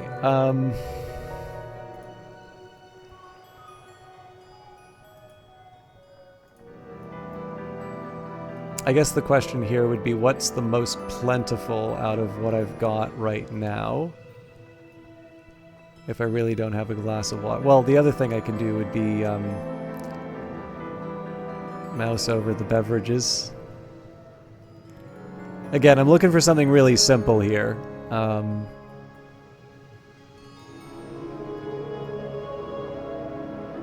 But I do know some of the really simple teas I've already consumed. I guess it was Dawn Lion coffee that I brewed at one point.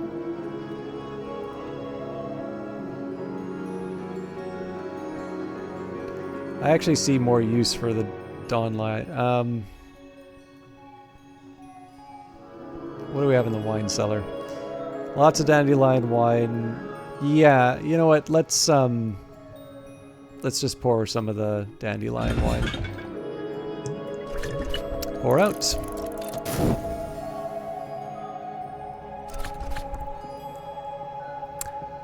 Sorry, what was it?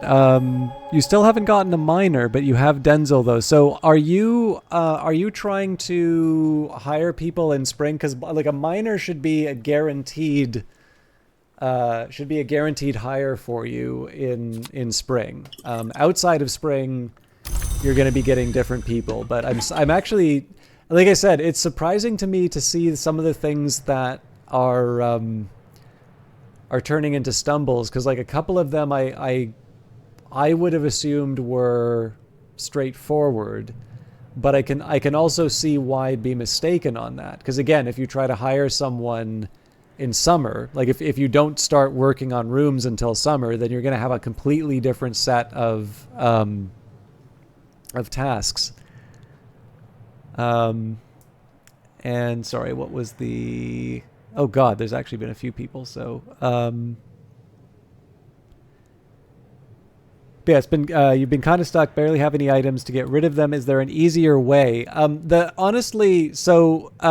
best example I can talk about would be the tryst on that Steam stream that I did. And again, I'm really sorry that I'm not a bit more focused. It's just I'm paying the tax for having run so hot over the last couple of days.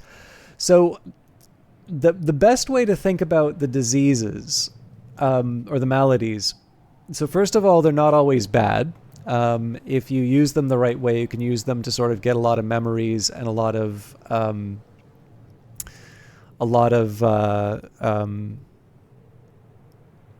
cataloging done.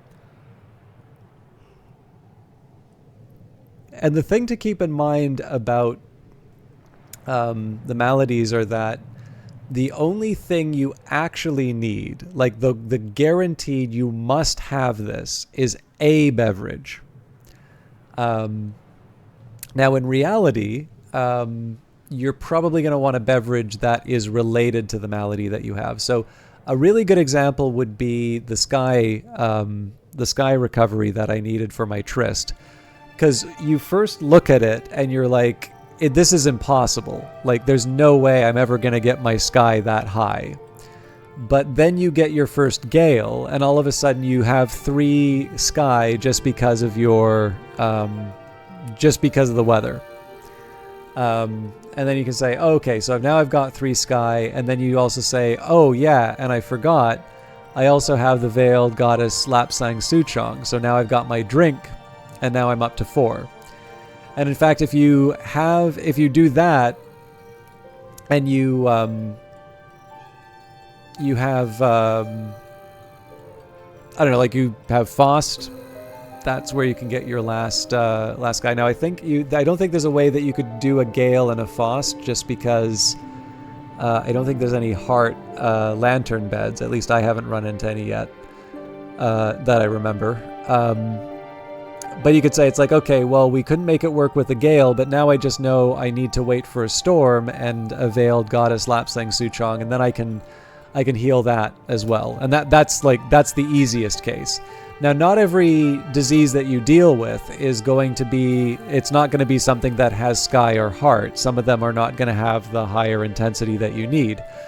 But the reasoning is very similar. If you have a reliable way of generating a particular kind of memory, you're already up 2 in most cases.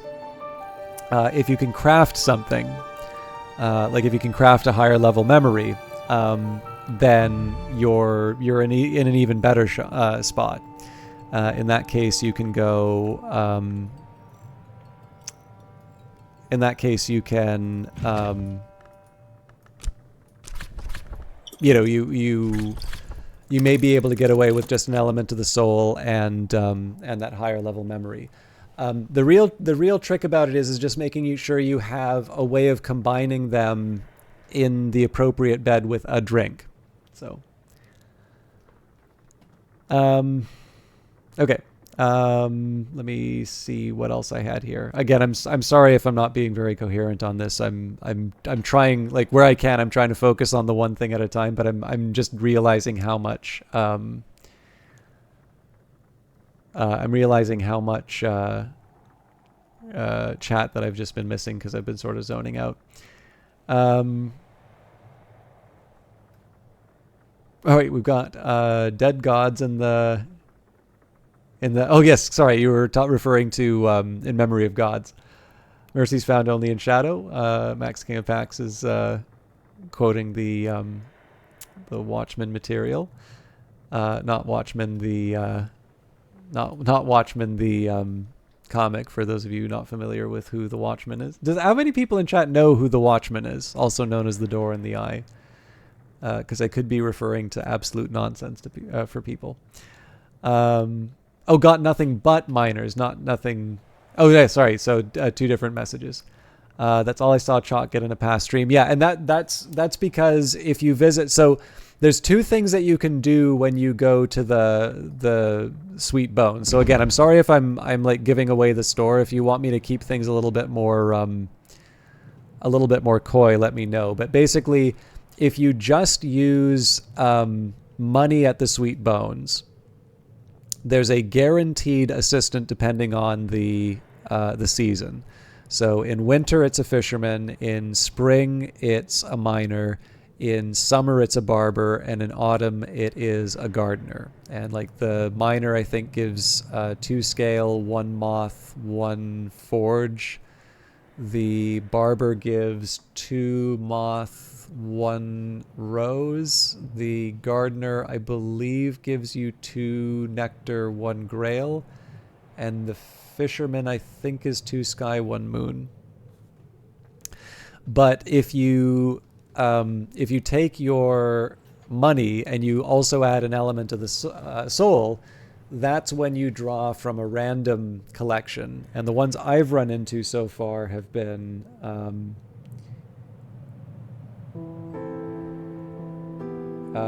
consulting engineer, a surrealist painter, the nun, fugitive, musician, and poet. There may be others, but I haven't run into the other ones. So in that case, you're rolling the dice on. You're potentially getting disappointed because you have a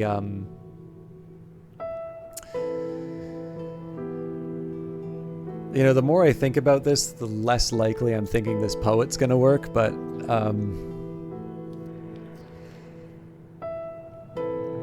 yeah. But basically, you're risking an element of the soul in order to get a particularly strong follower. Now, I kind of have the feeling that this probably, like, I kind of get the feeling that the things like the poet were supposed to be something you discovered a little bit later. And the reason I say that is because when I played Cultist Simulator, I actually got burned a little bit when I was healing, because in healing there was something similar where it would take 2 cards and it would just wind up costing me more than it had to. So that kind of trained me to not commit everything. But what I'm noticing is it seems there's a few people who are only familiar with these kinds of hirelings, which again is really interesting because to me this is something that I actually discovered quite late in the game. But yeah, these ones seem to be purely random, whereas the regular seasonal ones are like they come like clockwork.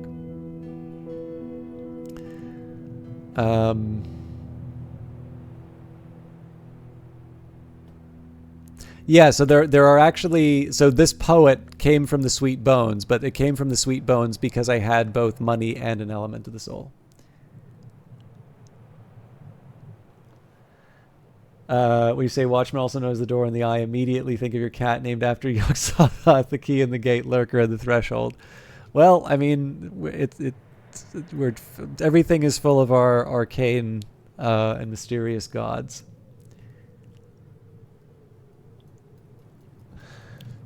Okay, yes, I'm glad. Like again, I'm trying to get a little bit of a read on the familiarity and the in the chat. I don't want to. I think I talked in a previous stream about how sometimes fans can be the worst ambassadors for a game because they just sort of they talk with their private language in an alienating way as opposed to an elevating way, and I don't want to put people through that. Okay, so we haven't hired the poet yet. I'll probably not do it because I think it would be good to get at least one of these ragged crossroads dealt with. I think we said we needed 3 for that.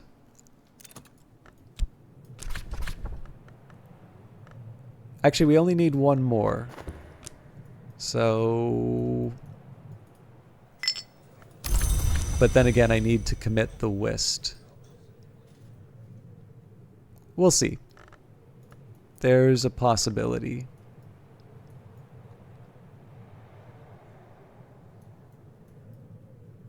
There's actually less possibility than I thought.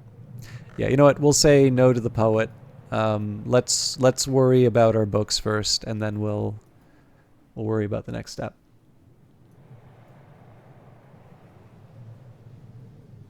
Was it the first hour? I'm trying to remember the timing. I guess they are.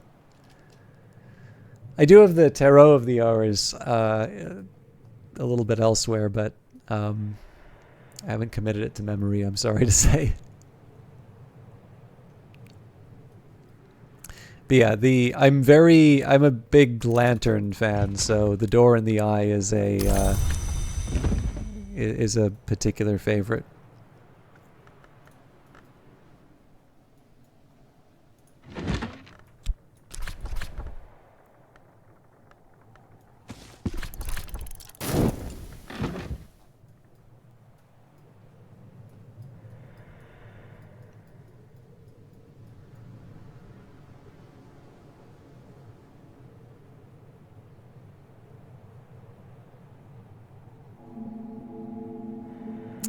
Well, it's not just a question of reading the books. Like, it's also the order in which you read things. It's I do remember in Cultist Simulator, I realized how much the game actually tells you. Like, there are books that just straight up tell you, here's how you get to this place in the Mansis. And it can sometimes, like, when you know that path, it's almost funny, like, how in your face it is about what you need to do. And yet I can remember some of the Mansis paths being ones that I was just like, you know, how do mortals figure out this nonsense? Like, you have to be a genius to understand this, surely. Whereas now it's just, you know, it's very casual. I'm like, yeah, you know, I just do X, Y, and Z. What's so hard about that? So it's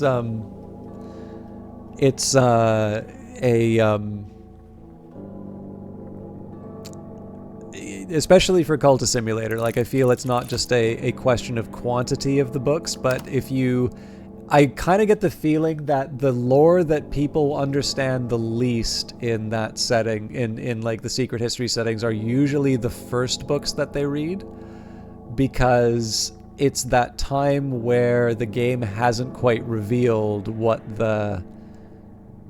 Like, you're just still getting used to the way that the game conveys its information. And in the case of Cultist Simulator, once you read a book, you can't reread it. I guess unless it's the Geminiad, and even then there's parts of the Geminiad you can't reread. But once you start sort of getting on the game's wavelength, then you sort of know what to look for, and all of a sudden you can start picking up on those tips. But usually, like, my experience is you usually solve a puzzle first, and then you read a text which actually shows you, oh, okay, it turns out that this is what the game was trying to tell me. And once you realize sort of the form that certain tips take, then you become a little bit better equipped to pick up on them. So it's to me, it's a fascinating process. Like, this is why I was very grateful to be able to do the interview, because, you get a little bit of an insight into how that works when you talk with the people behind it. But I will confess, I sometimes feel like a moron when I play games like this because I'm not always that quick on the uptake. To your your statements, Jabba, I'm appreciating Edge more. I'm actually in general appreciating more and more of the principles in general, but I would say Lantern far and away is my favorite aspect. And I think particularly after Exile and the Correspondence endings, I'm really appreciating how cool Edge is. But I don't know, like I hate to be kind of like a one-note guy, but I really do actually like Lantern, and I really do like the form of the illumination path in this game. So like again, in terms of the principles and aspects I'm interested in, like the Lantern by far, but very very honorable mentions to like Knock and Edge would probably be the two secondary ones I'm most interested in. Definitely Colonel, which I realize is not the popular one, but the Colonel's not about popularity. You found a kitty cat. If you just found it, it probably has big saucer-like eyes, but oh, you were hoping to work on that desk? Oh, I'm sorry, Strava. So yeah, I don't think mentioning the Correspondence will has revealed anything for you, but there are some interesting potential. There's some interesting possibilities in terms of your Exile endings.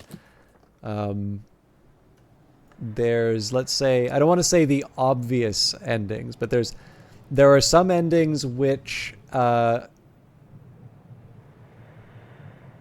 so there's some endings which you'll sort of be, there's some endings where you'd sort of write, if you were to like write out at the head of the time, like give me 5 endings for how the Exile comes up with. There's like a couple where I'd say these are ones that would show up in most people's lists.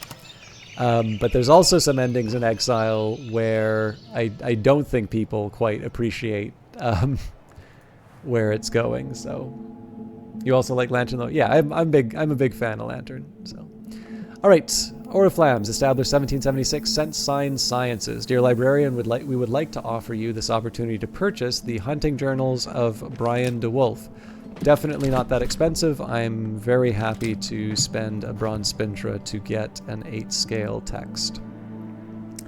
Let's see what the weather brings.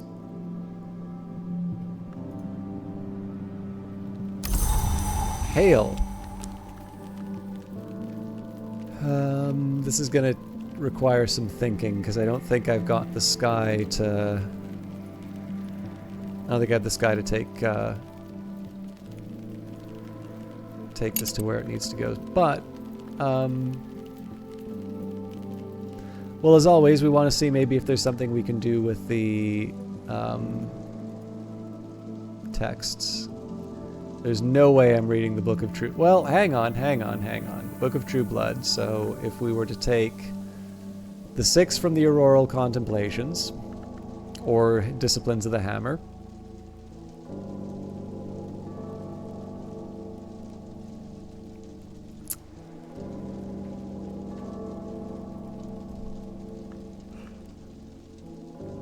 so the base that we have is 9.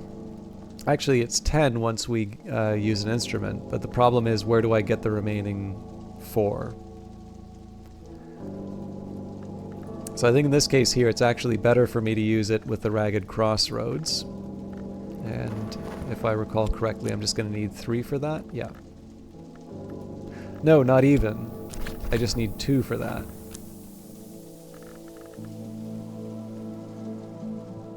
Okay, so with that in mind, let's take the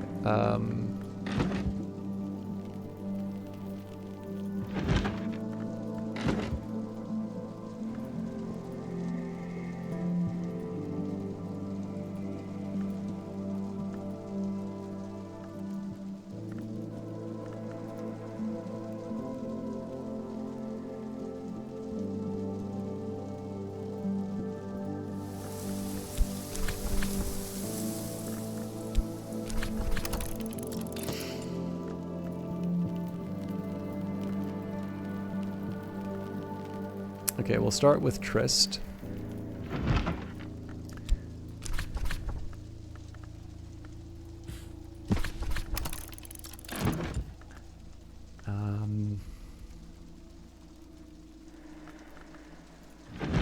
And Faust.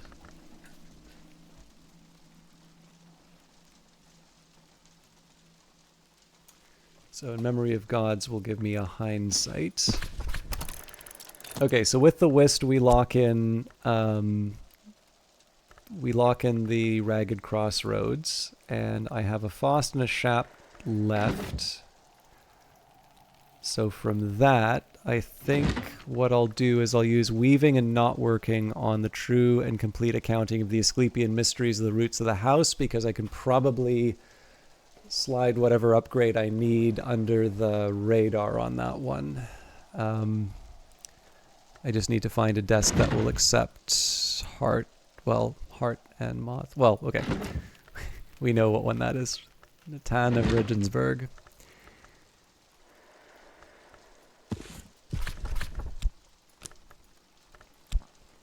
Oop. Can master this mystery. Nearly 7 a.m. here. I'm off to bed to fall asleep to the stream. Good appropriate hour to you all. Thank you very much, Matrix, and thank you for the subscriptions. Again, I'm sorry to everybody for the very lethargic stream. I'm doing my best to stay awake, but I probably need to wrap up myself in about half an hour, because I said I was potentially going to be doing a shorter stream, and this is actually a pretty standard time for me. And then we've got Kurzov, 22nd of their name, asking, what is this? Are you not familiar with Book of Hours, or are you specifically asking about this playthrough? If failing that, this is the follow-up to Weather Factory's Cultist Simulator, a game I'm very fond of, and both this game and Cultist Simulator, in fact, I'm very fond of. Oh, I did not read Memory of the Gods because I forgot to put the right language in. But the, I guess, elevator pitch on this would be it's a game where you inherit and renovate an occult library that you have arrived at. It does have multiple sort of legacies and endings and such, so your reasons for going there are kind of depend a little bit on the character that you roll, but in the end you are spending some time away from the rest of the world. You are reading books, you're trying to gain a greater understanding of this larger occult world, and you are making decisions from your region which potentially have sort of world-shaping consequences. So brand new to the game. Okay, so it may be helpful to say what this... it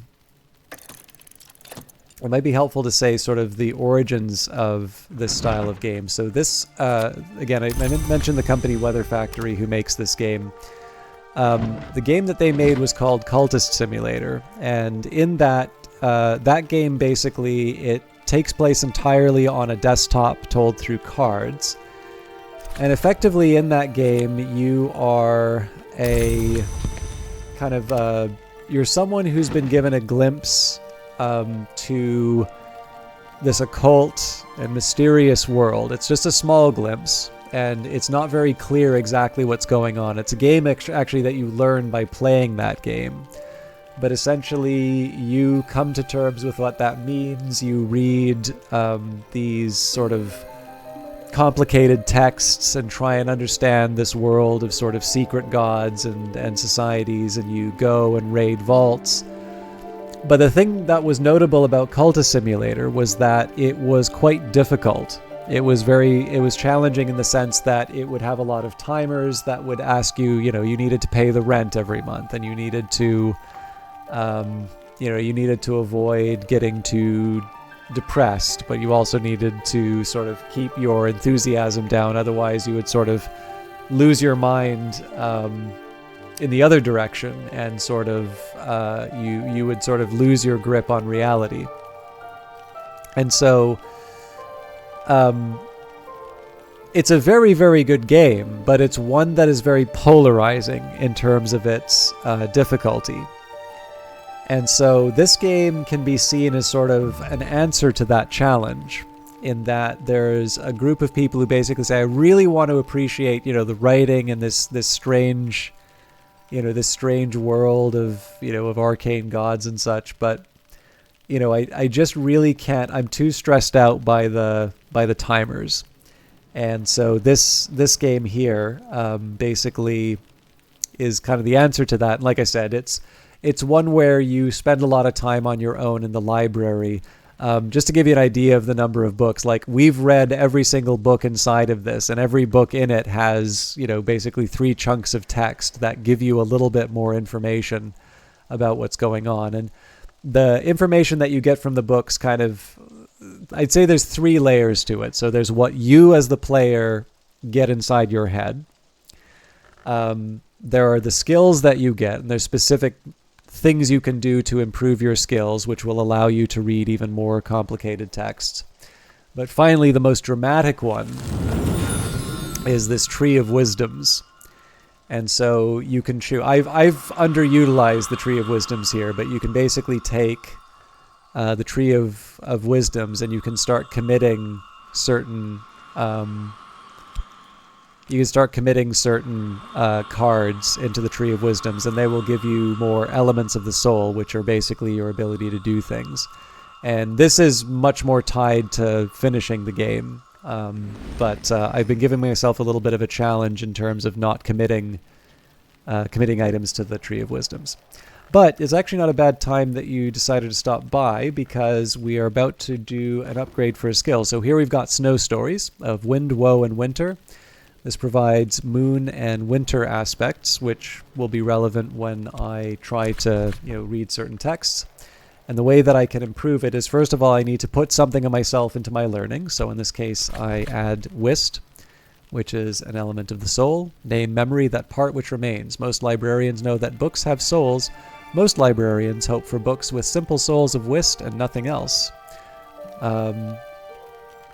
We also need to add Understanding. So whenever you level something up, you have to have a lesson. It doesn't have to be a lesson that's tied to the skill, but that's what I usually do. Oh, it looks like I underestimated what I would need. I need one more memory. So let's go for an edge one in this case. I think Wainscot Histories has a contradiction.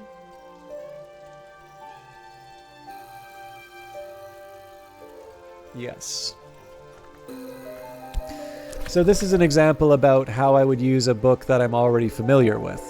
So I'm looking specifically for one called The Wainscot Histories. So subtitled Stories from Behind Walls, a miscellany of non-traditional histories, including battles not generally acknowledged and countries which appear on no map, told in a playful, apparently fictional manner.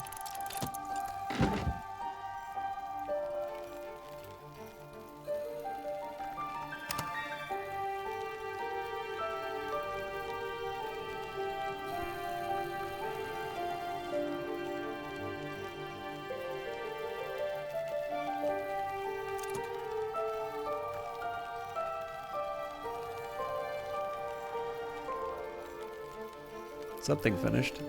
Oh, probably the collect, yeah.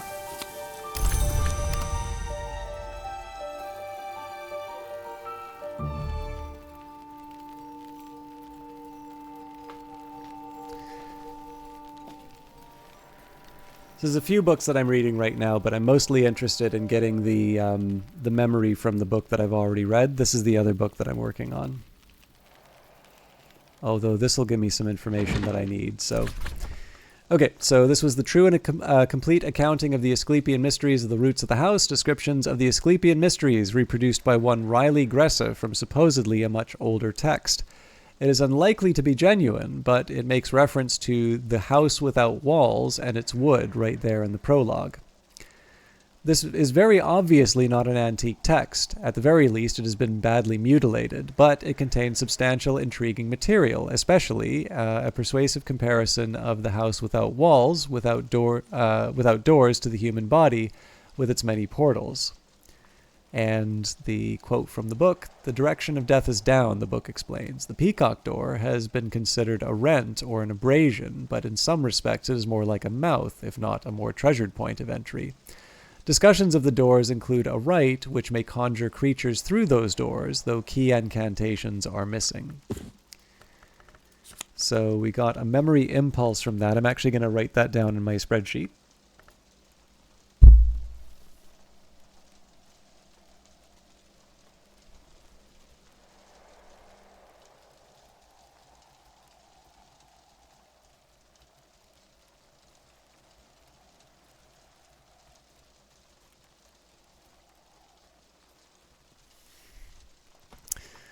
So an impulse memory from that, and weaving and not working. That's going to make life a little difficult here, but I'll learn to live with it.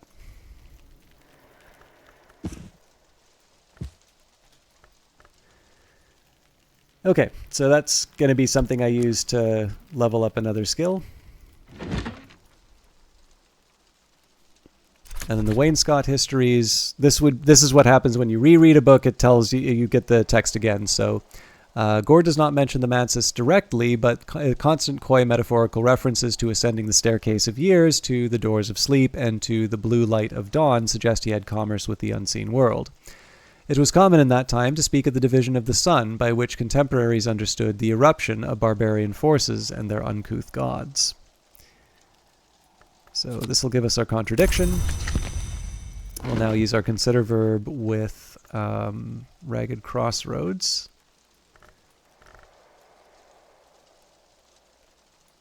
There we go.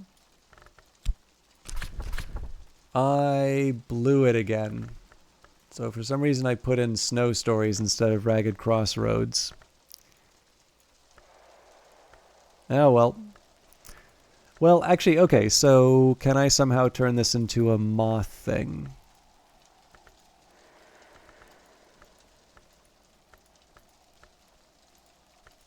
No, no moth. So I wound up wasting an element of the soul. That's fine. So we'll use our whist, hindsight, regret.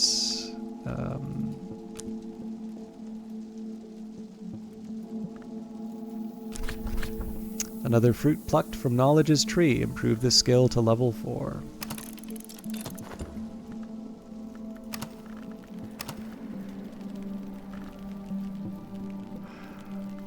Not my favorite moment. I guess we have our work cut out for us as far as the weaving and not working is concerned. So that's a 4, which means we will, I believe in that case, we will need to generate 4 moth or grail.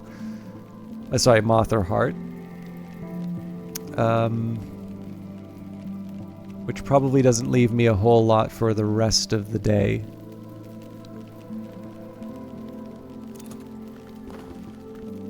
Skill is now level 4. Its power aspects have also increased. I guess the challenge here is that I already have a very powerful winter and I have a powerful edge. Alright, Oriflammes, thanks you for your custom. I can't see us doing a high level scale for a while.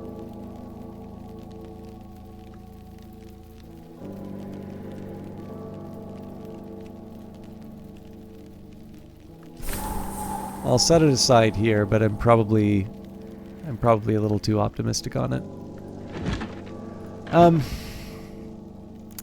I'll confess, I'm not crazy about how much of the day we're sort of leaving aside here, but I really don't see any value in trying to, like, what we got to do with weaving and not working. So we'd add this. We need 4. We currently have 1. So I think the smarter thing for me to do is just work out my game plan. So we'll get an impulse, let's say impulse, solace, storm.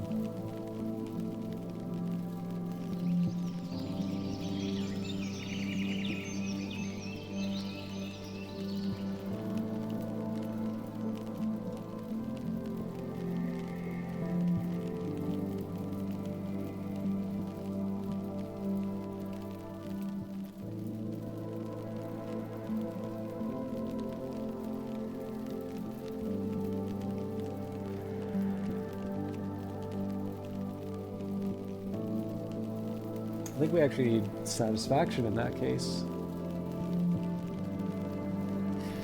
That's a bit harder than I thought it was going to be.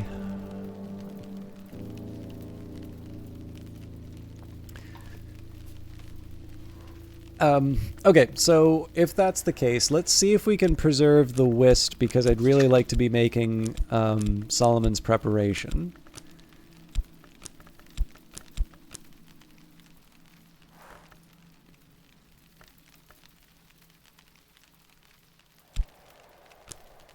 Okay, but then I can't, yeah, I can't get enough.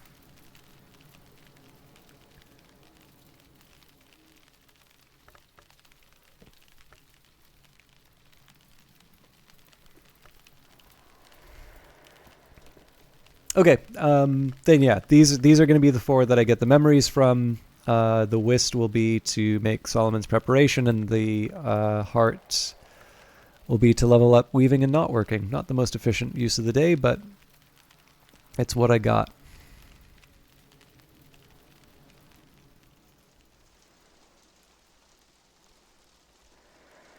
We can speed up a little bit. Alright, memories fade, assistants depart, but the soul is refreshed. Let's just see what the day brings. More snow.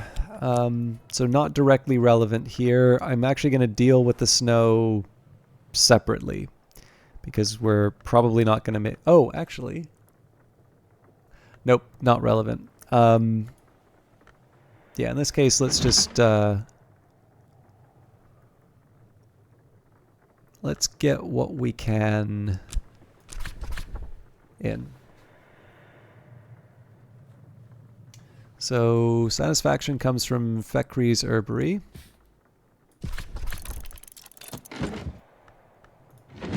Ambrose's desk will give us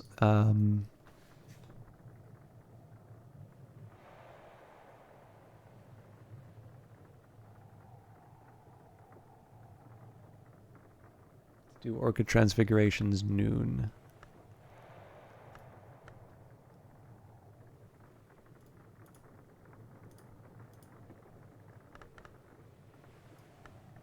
As soon as I can find them. Maybe I don't have it. I kind of thought it had a red cover, but... Okay, well, we've got Apollo and Marsyas, so that's at least the storm.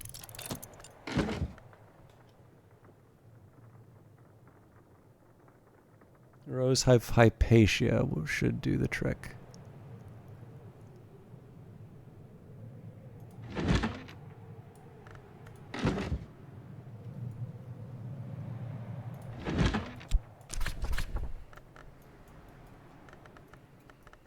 That was a pretty easy one to find because it just has a rose and the H.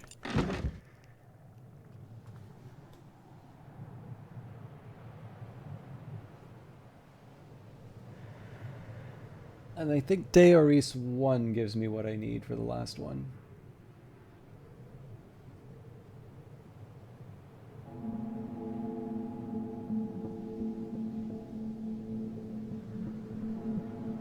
Yeah, De Oris 1 gives me the impulse, so we'll go to Solomon's desk for that with my Faust. Okay. We're sorted here. Next up, I do finally want to make some more Solomon's preparation because I really only have one available here. So we'll add the flowers. We will add inks of containment. I can add my soul. So we're currently at 10 winter. There is always the interesting question, like what happens if we get up to 15? So if I could somehow find a... If I could find 2 winter... You know what? If I just add Solomon's preparation. Aha! Craft Nillicant. Clarify the preparation into the Incastum Terminale Nillicant. Inks of Containment with Keeper level plus Solomon's preparation creates Nillicant. So this, I've actually just found my first Keeper level recipe.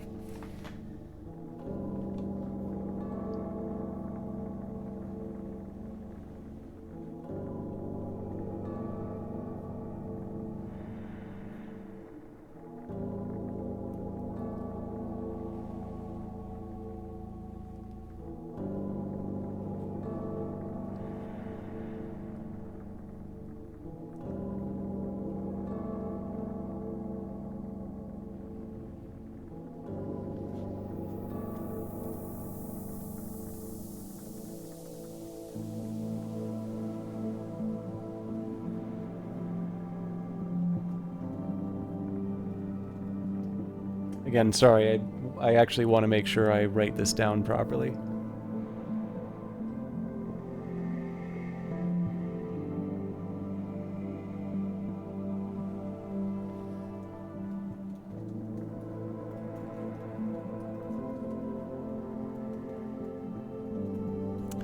So, if I get rid of the flour, then that's not a big deal. Wolf snow?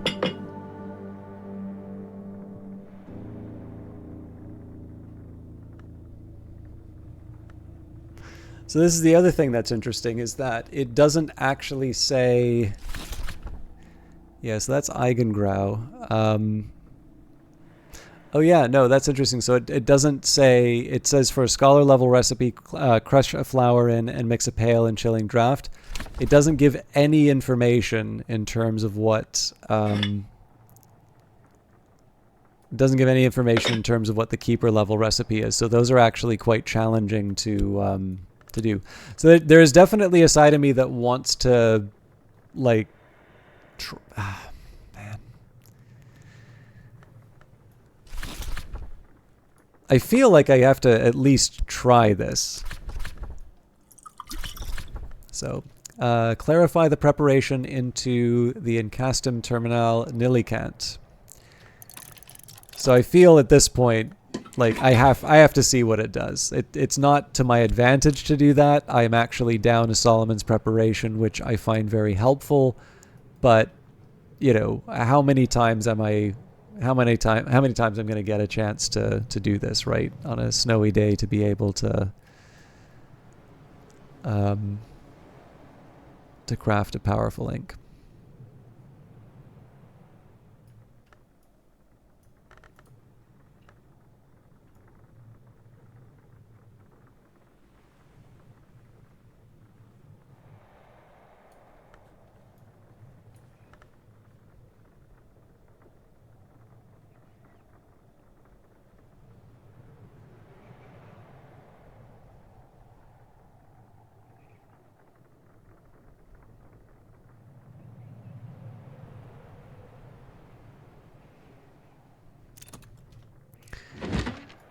Okay, so our satisfaction, storm,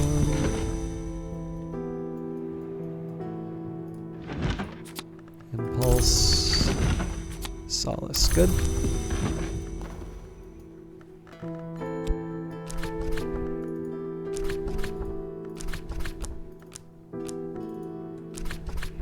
So satisfying to have come so far.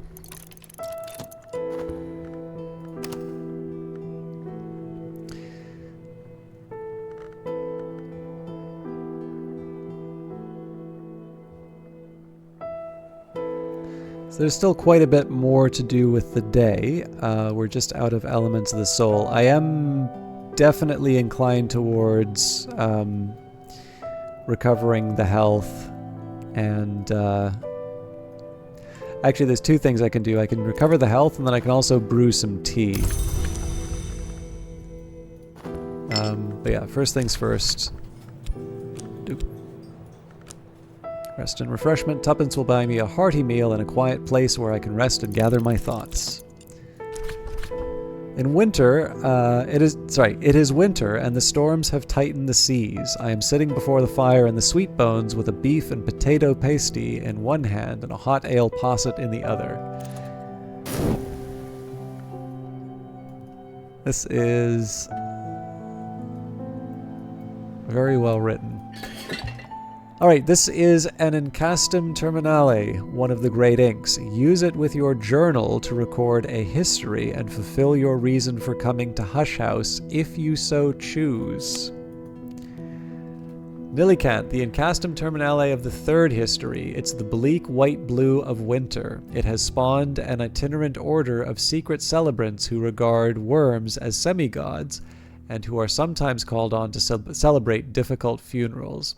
Use an Incastum ink with your journal to make determinations and record histories. If the hours listen, the world changes. This is definitely not the ink I want to use, but I am pleased to know that I have this.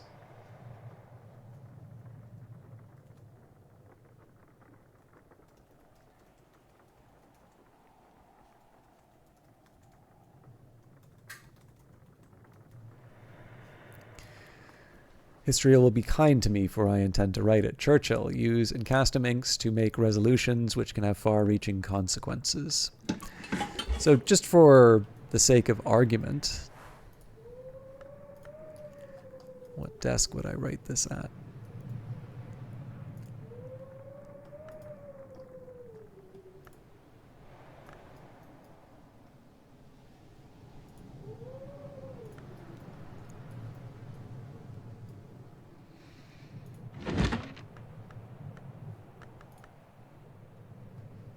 I'll say, let's try the pale desk.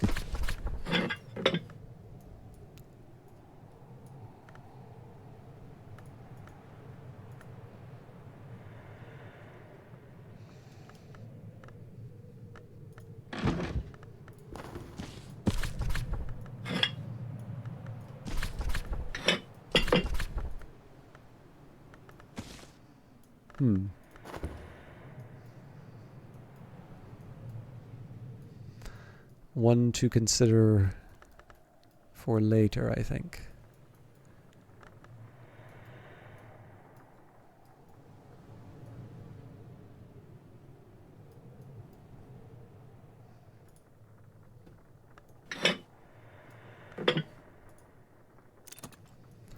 All right, so this is specifically so that this is specifically so that I can pick some more flowers. We're not going to make another encastum ink, but I am definitely going to get as many flowers as I can, because I have a feeling we're going to be making quite a bit of Solomon's preparation.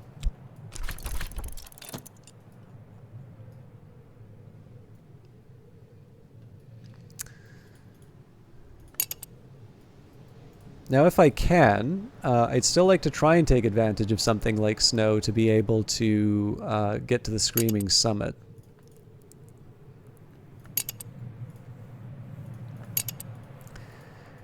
And then the truth is that most of these I should actually be able to pass. Like the Shadowed Stair is really just a question of me having the will to make the memory.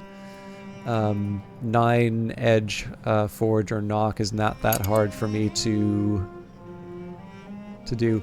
But I don't know, there's something about finishing off the Screaming Summit that feels right.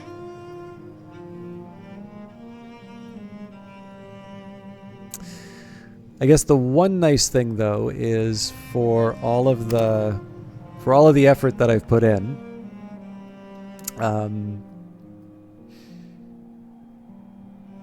I think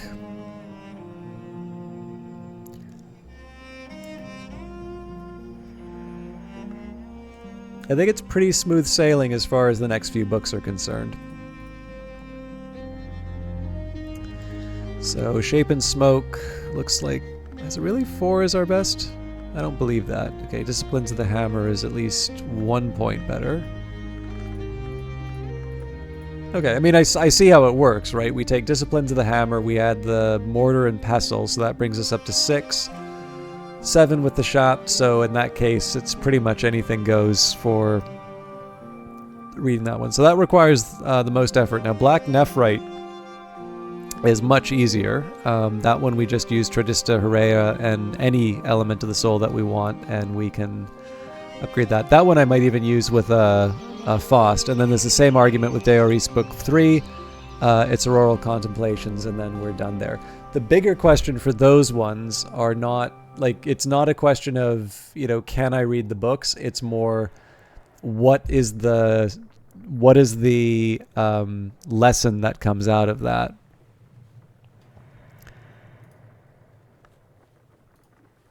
Because if the lesson winds up being a you know, something that requires an element of the soul that's exhausted, it's by the way, Fraser was 9th librarian, was no, sorry, that was Brian Levinson. I feel like there has been a reference to Strathcoyne as... I think we've run into a book which has said the number, I just don't remember what it was.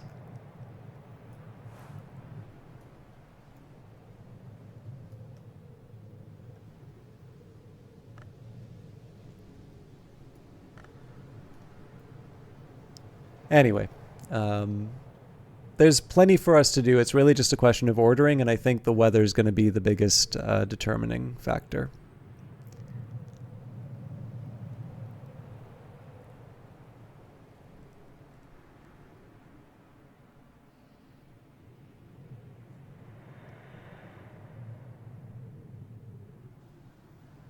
And again, I know there's like extended silence, and I'm spending a lot of time thinking about very easy things, but I'm weary. I don't know if I'm going to make it all the way through tomorrow, like as a day. I do want to see what the weather is.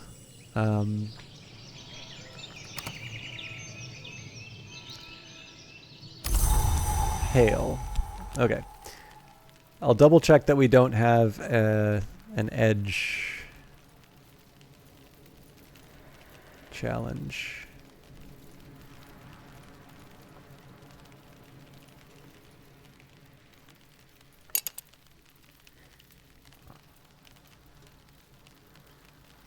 Okay. I am going to do one more thing. This is about record keeping.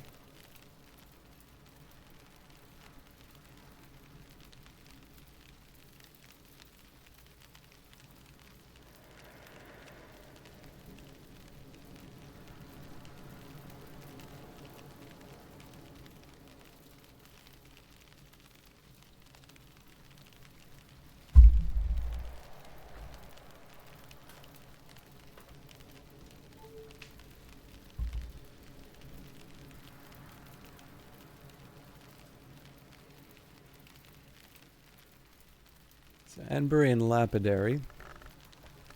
So basically what it comes down to, I've got 6. So what I'm trying to see here is if I can find out what... yeah, no, we should be able to... So I'm just trying to see if I can get an idea about what some of the higher level recipes for the different...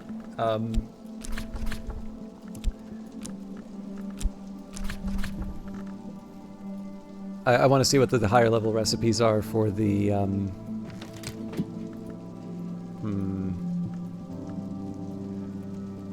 think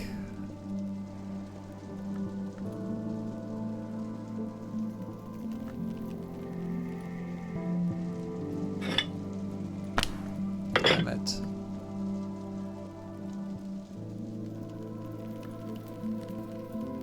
All right, we're just shy. Unless I can somehow find a sky paper, but I don't see that. I don't think that's a thing. Okay. So we need 3 or higher to be able to find the higher level, basically. So Sacrolamea, that's definitely one we should check.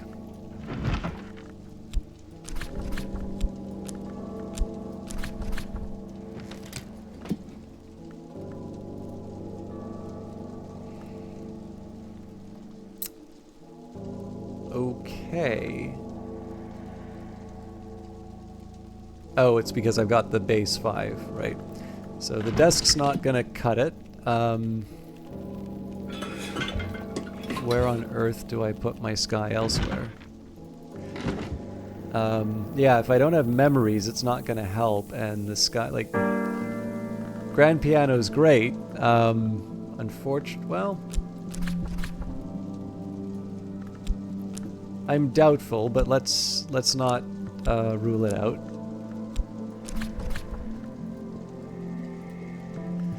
Yeah, so unfortunately I need another...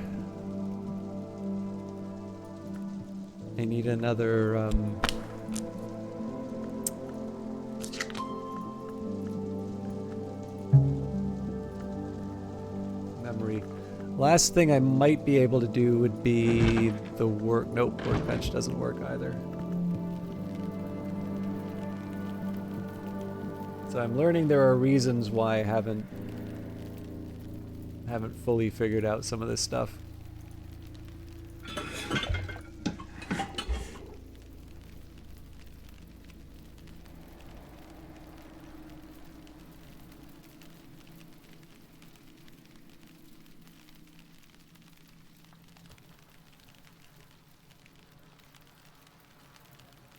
So interestingly enough, Disciplines of the Hammer is a big gap.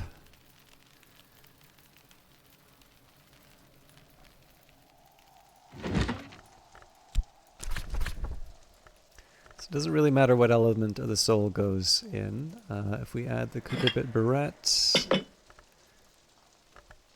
Hail, craft a winning move. Oh, but it needs a memory. Well, that's fine. Actually, it's not that hard to make a memory, so...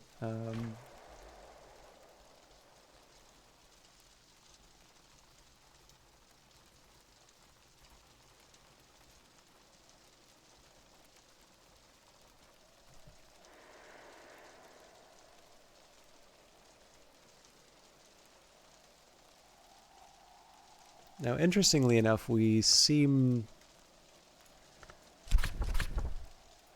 to be in a similar boat with Auroral Contemplations. Oh, probably because I haven't had Hail. Okay, basically the same story.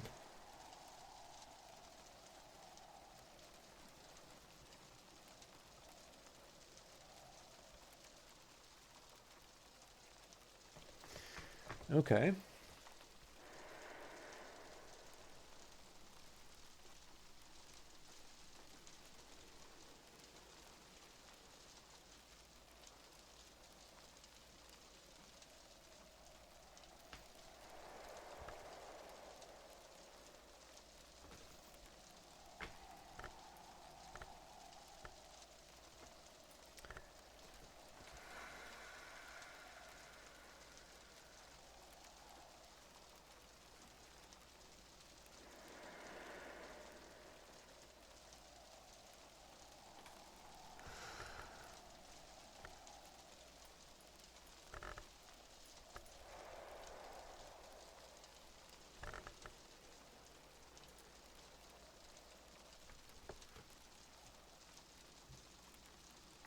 Okay, for some reason I also don't... Oh, Disciplines of the Scar.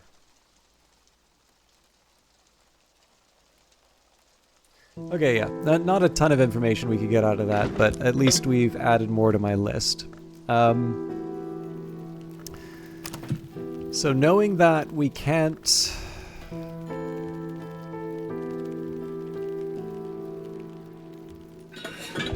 Alright, I have an idea about what I'm doing. So we'll first start with Solomon's Preparation. In addition to Solomon's Preparation, let's get some of these books taken care of. So we're just going to do Deoris book 4 on this one because it's an absolute piece of cake. So Edge of Conquest. I can master this mystery, enough edge to match mystery edge. And while we're at it, we will employ our health to do some gardening. So Faust, Shapt, and Trist are what remains.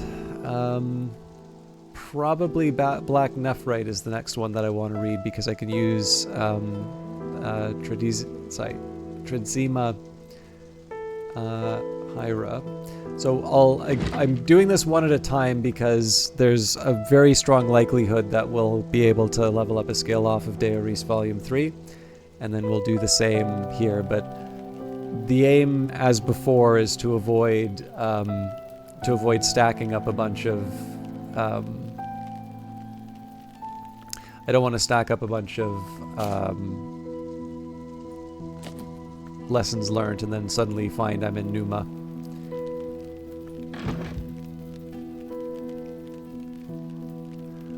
Again, I'm a little uncomfortable with the pace. I feel like I should be doing a bit more on a given day, but I know the reason why I'm taking the path that I am, and it's basically because I'm Numa shy.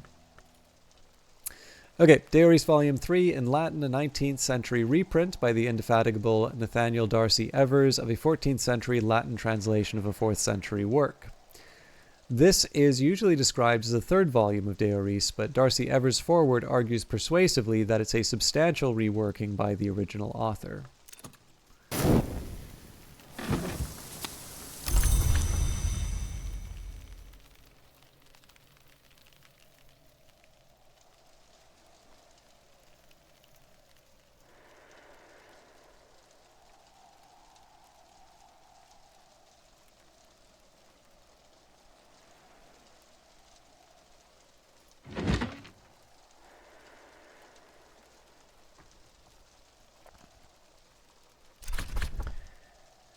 The linesmith makes monsters. The colonel has his scars, but the Deoris now insists that neither can truly defeat the other, that they must at some level understand these limits in their strategies, and that their enmity is an eternal engine of the world.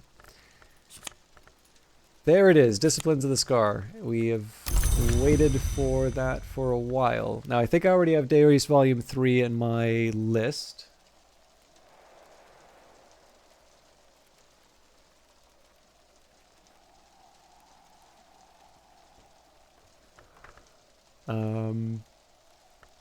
Yeah, this one actually didn't require any effort on our part. So, a new skill to master boundaries through their determination.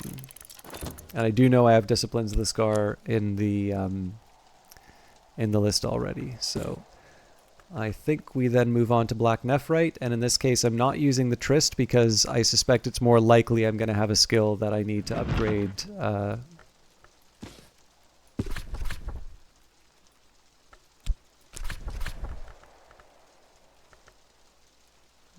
Wrong desk.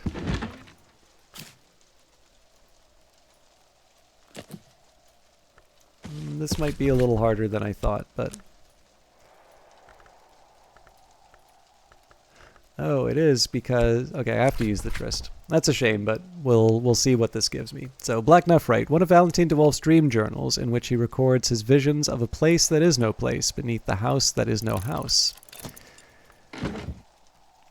So in this case, I really need to wait for the book to complete before I decide what to do with it. I am now getting to a point where these tantras are getting in the way.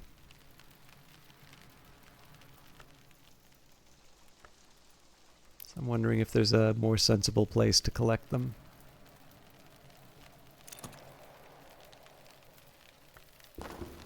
And another leaf on the Tree of Wisdoms.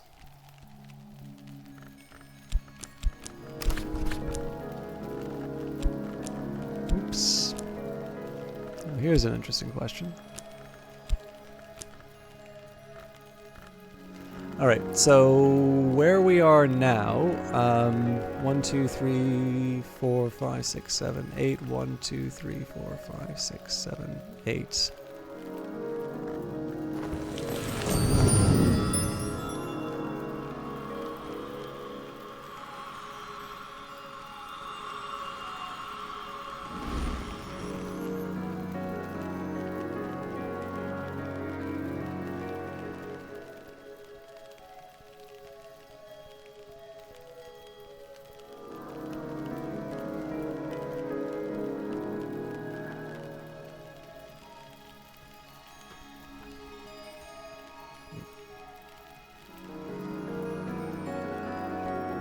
So I'm trying to make a bit of sense of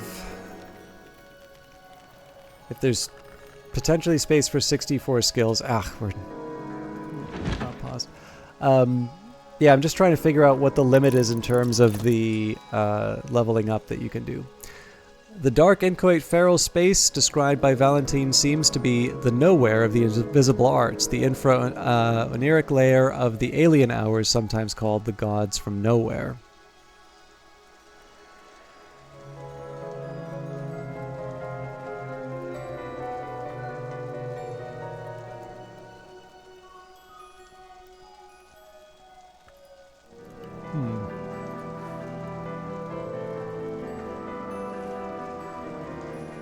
I definitely want to know what the back end of this thing says.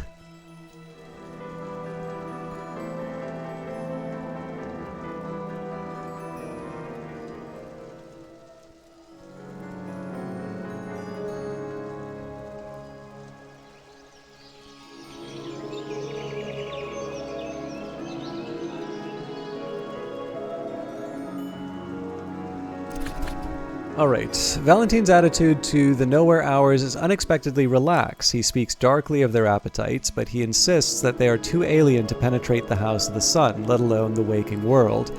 He even seems to suggest that the Mantis Hours have exaggerated the threat of the Nowhere Hours for their own reasons. Not all birds are trustworthy in their feathers, he warns.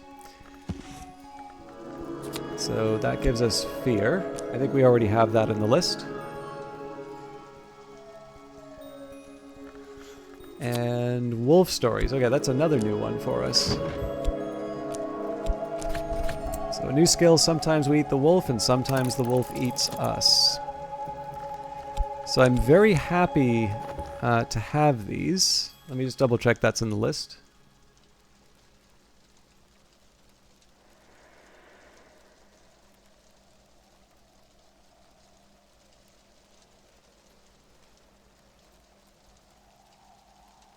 We do not.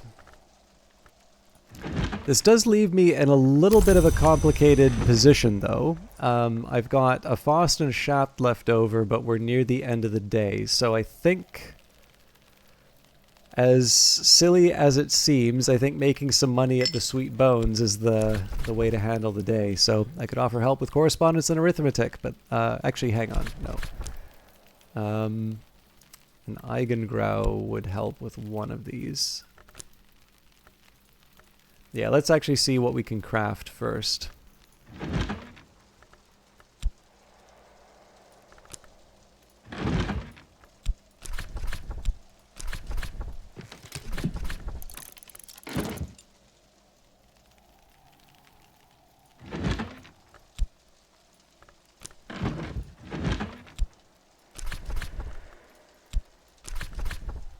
So I don't need a secret threshold.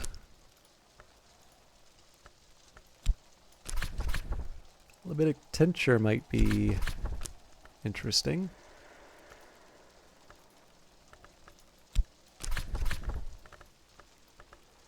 And if I add the mortar and pestle, doesn't change. Yeah, let's go for it. I don't want to spend the whole day working these out. All right, happy for Solomon's preparation.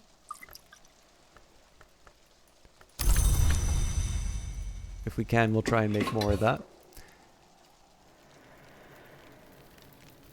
And we'll shelve. Okay. The time has come to find a new home for the Tantras. Another leaf on the Tree of Wisdoms. So that is a 2 moon 1 scale.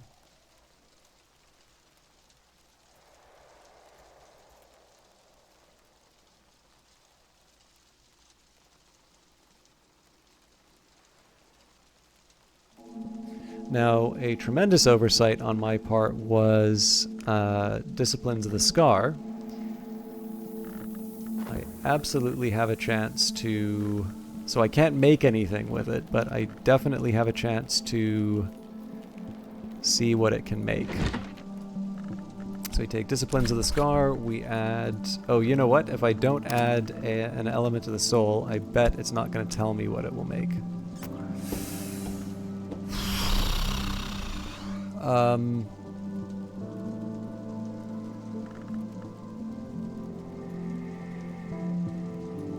I want to know, but I don't want to spend money just to find out.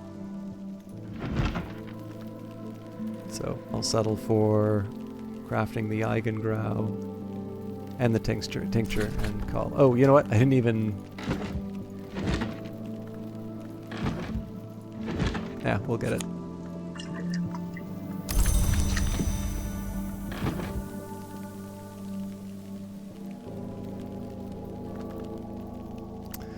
Alright, let's figure out the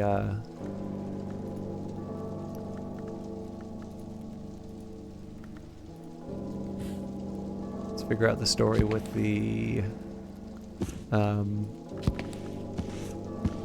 tantras. Well, actually, you know what? These will just be they're going to be like the dividing line for now. That's not a long-term solution, but it works.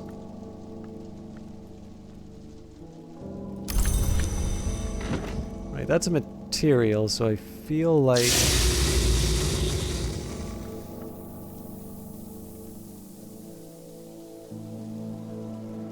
I keep mistakenly put the... Yeah, so materials, I guess, go into the... Yeah, the alchemists or the dispensary. So we're gonna move...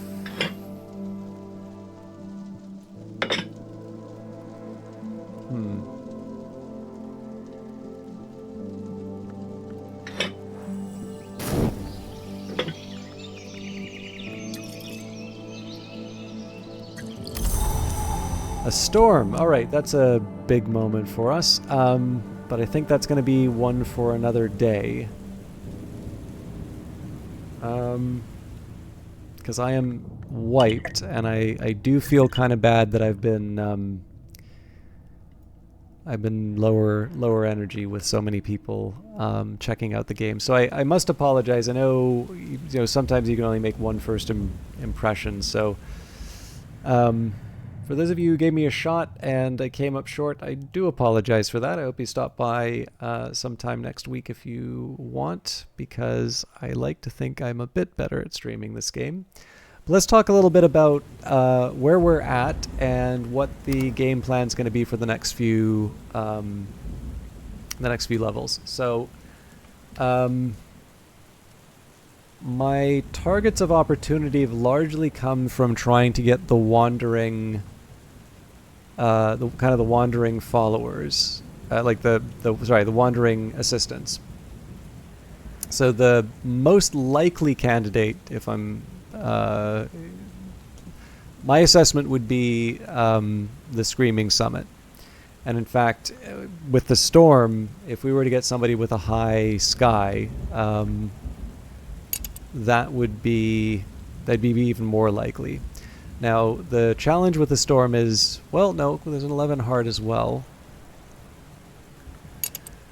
Okay, so this would be a case where trying to hire one of them makes sense. In fact, let's go ahead and do that right now.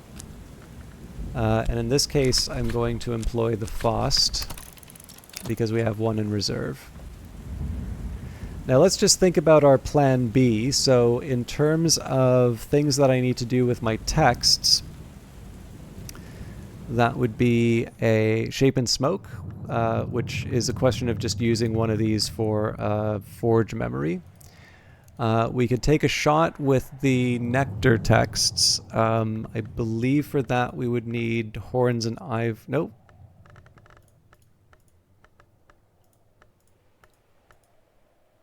Thought we had a high power Nectar. Drums and Dances is the highest. Okay. So we can get 5, 7, 8. Nope, we can get an 8. Okay, so with Drums and Dances, we get 4 Nectar there. We add Health for 5. We can add the Cake Bowls for 6. Interesting, yeah. And then I add the Earth sign. Okay. So if I don't find a better use for the Earth sign, I'm going to... I mean, there's a side of me that actually wants to read the book with the Earth sign to see whether or not I can get this omen over and over again, or I just have to use it the one time. Because right now it's going unused. But yeah, so we kind of need to throw it all... we need to throw everything behind it, but I actually don't need to use that much in terms of my elements of the soul, so we can kind of do that whenever. Serenity of the Black Wood. So,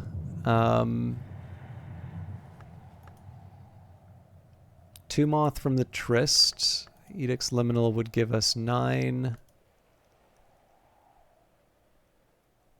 Okay, 10 with the shears. 12 is achievable, so why do I think... Let me just double check this. So Trist is 2, so 2, 9, 10 with the shears, get at the impulse, so that's going to be one that we put on the readable list. And then finally, Hunting Journals of Brian DeWolf, I think we've got... I think 4 is our highest scale, so it's kind of similar to what we... Yep, no, this one's even easier. So 4 from Horns and Ivories, 5 with the tool, 6 with our health, so then we need 2 more, and then Fear gives us an 8. So we actually have, where we're at, we have 3 texts that we can read on our own. 4 texts, actually, that we can read on our own. It's just a question of... Yeah, so every single one of these texts can be read.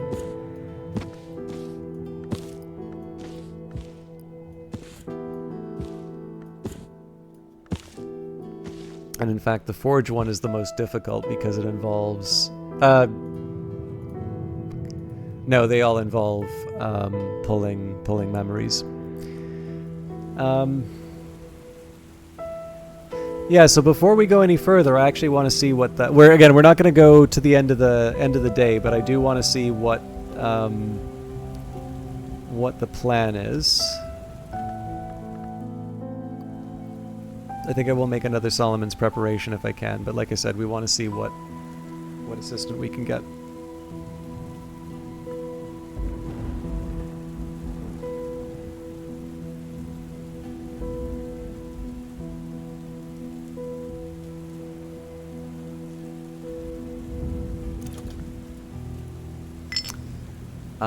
On an unusual pilgrimage, an unusual nun. Nuns don't usually travel alone. This one does. The sisterhood, Sister of the Triple Knot provides Knock, Moon, and Grail.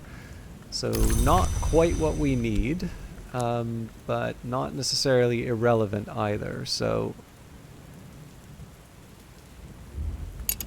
the 10 Moon is probably the most likely.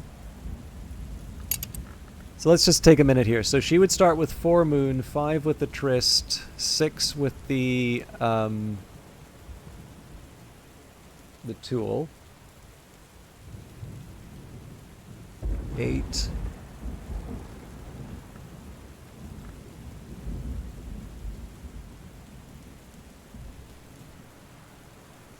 think the Armagnac will make her a 10. Surely we have...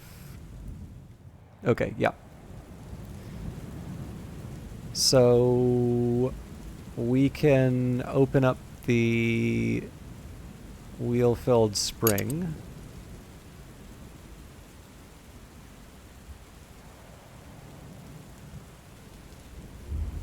Okay, no, this is the point actually where I leave this for another day. So overall we're fine. But the storm doesn't immediately open up the doors that I was thinking of.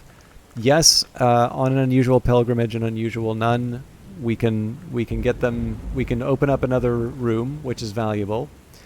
As far as reading something new, it's all of these are sort of past my abilities. So essentially, what we're waiting for there, or what we're waiting for in terms of reading texts, would be just a decision in terms of which of these ones am I most interested in pursuing. Any one of them is a candidate at this point, but that's a decision that I can make on another day. So I'm going to leave that there. And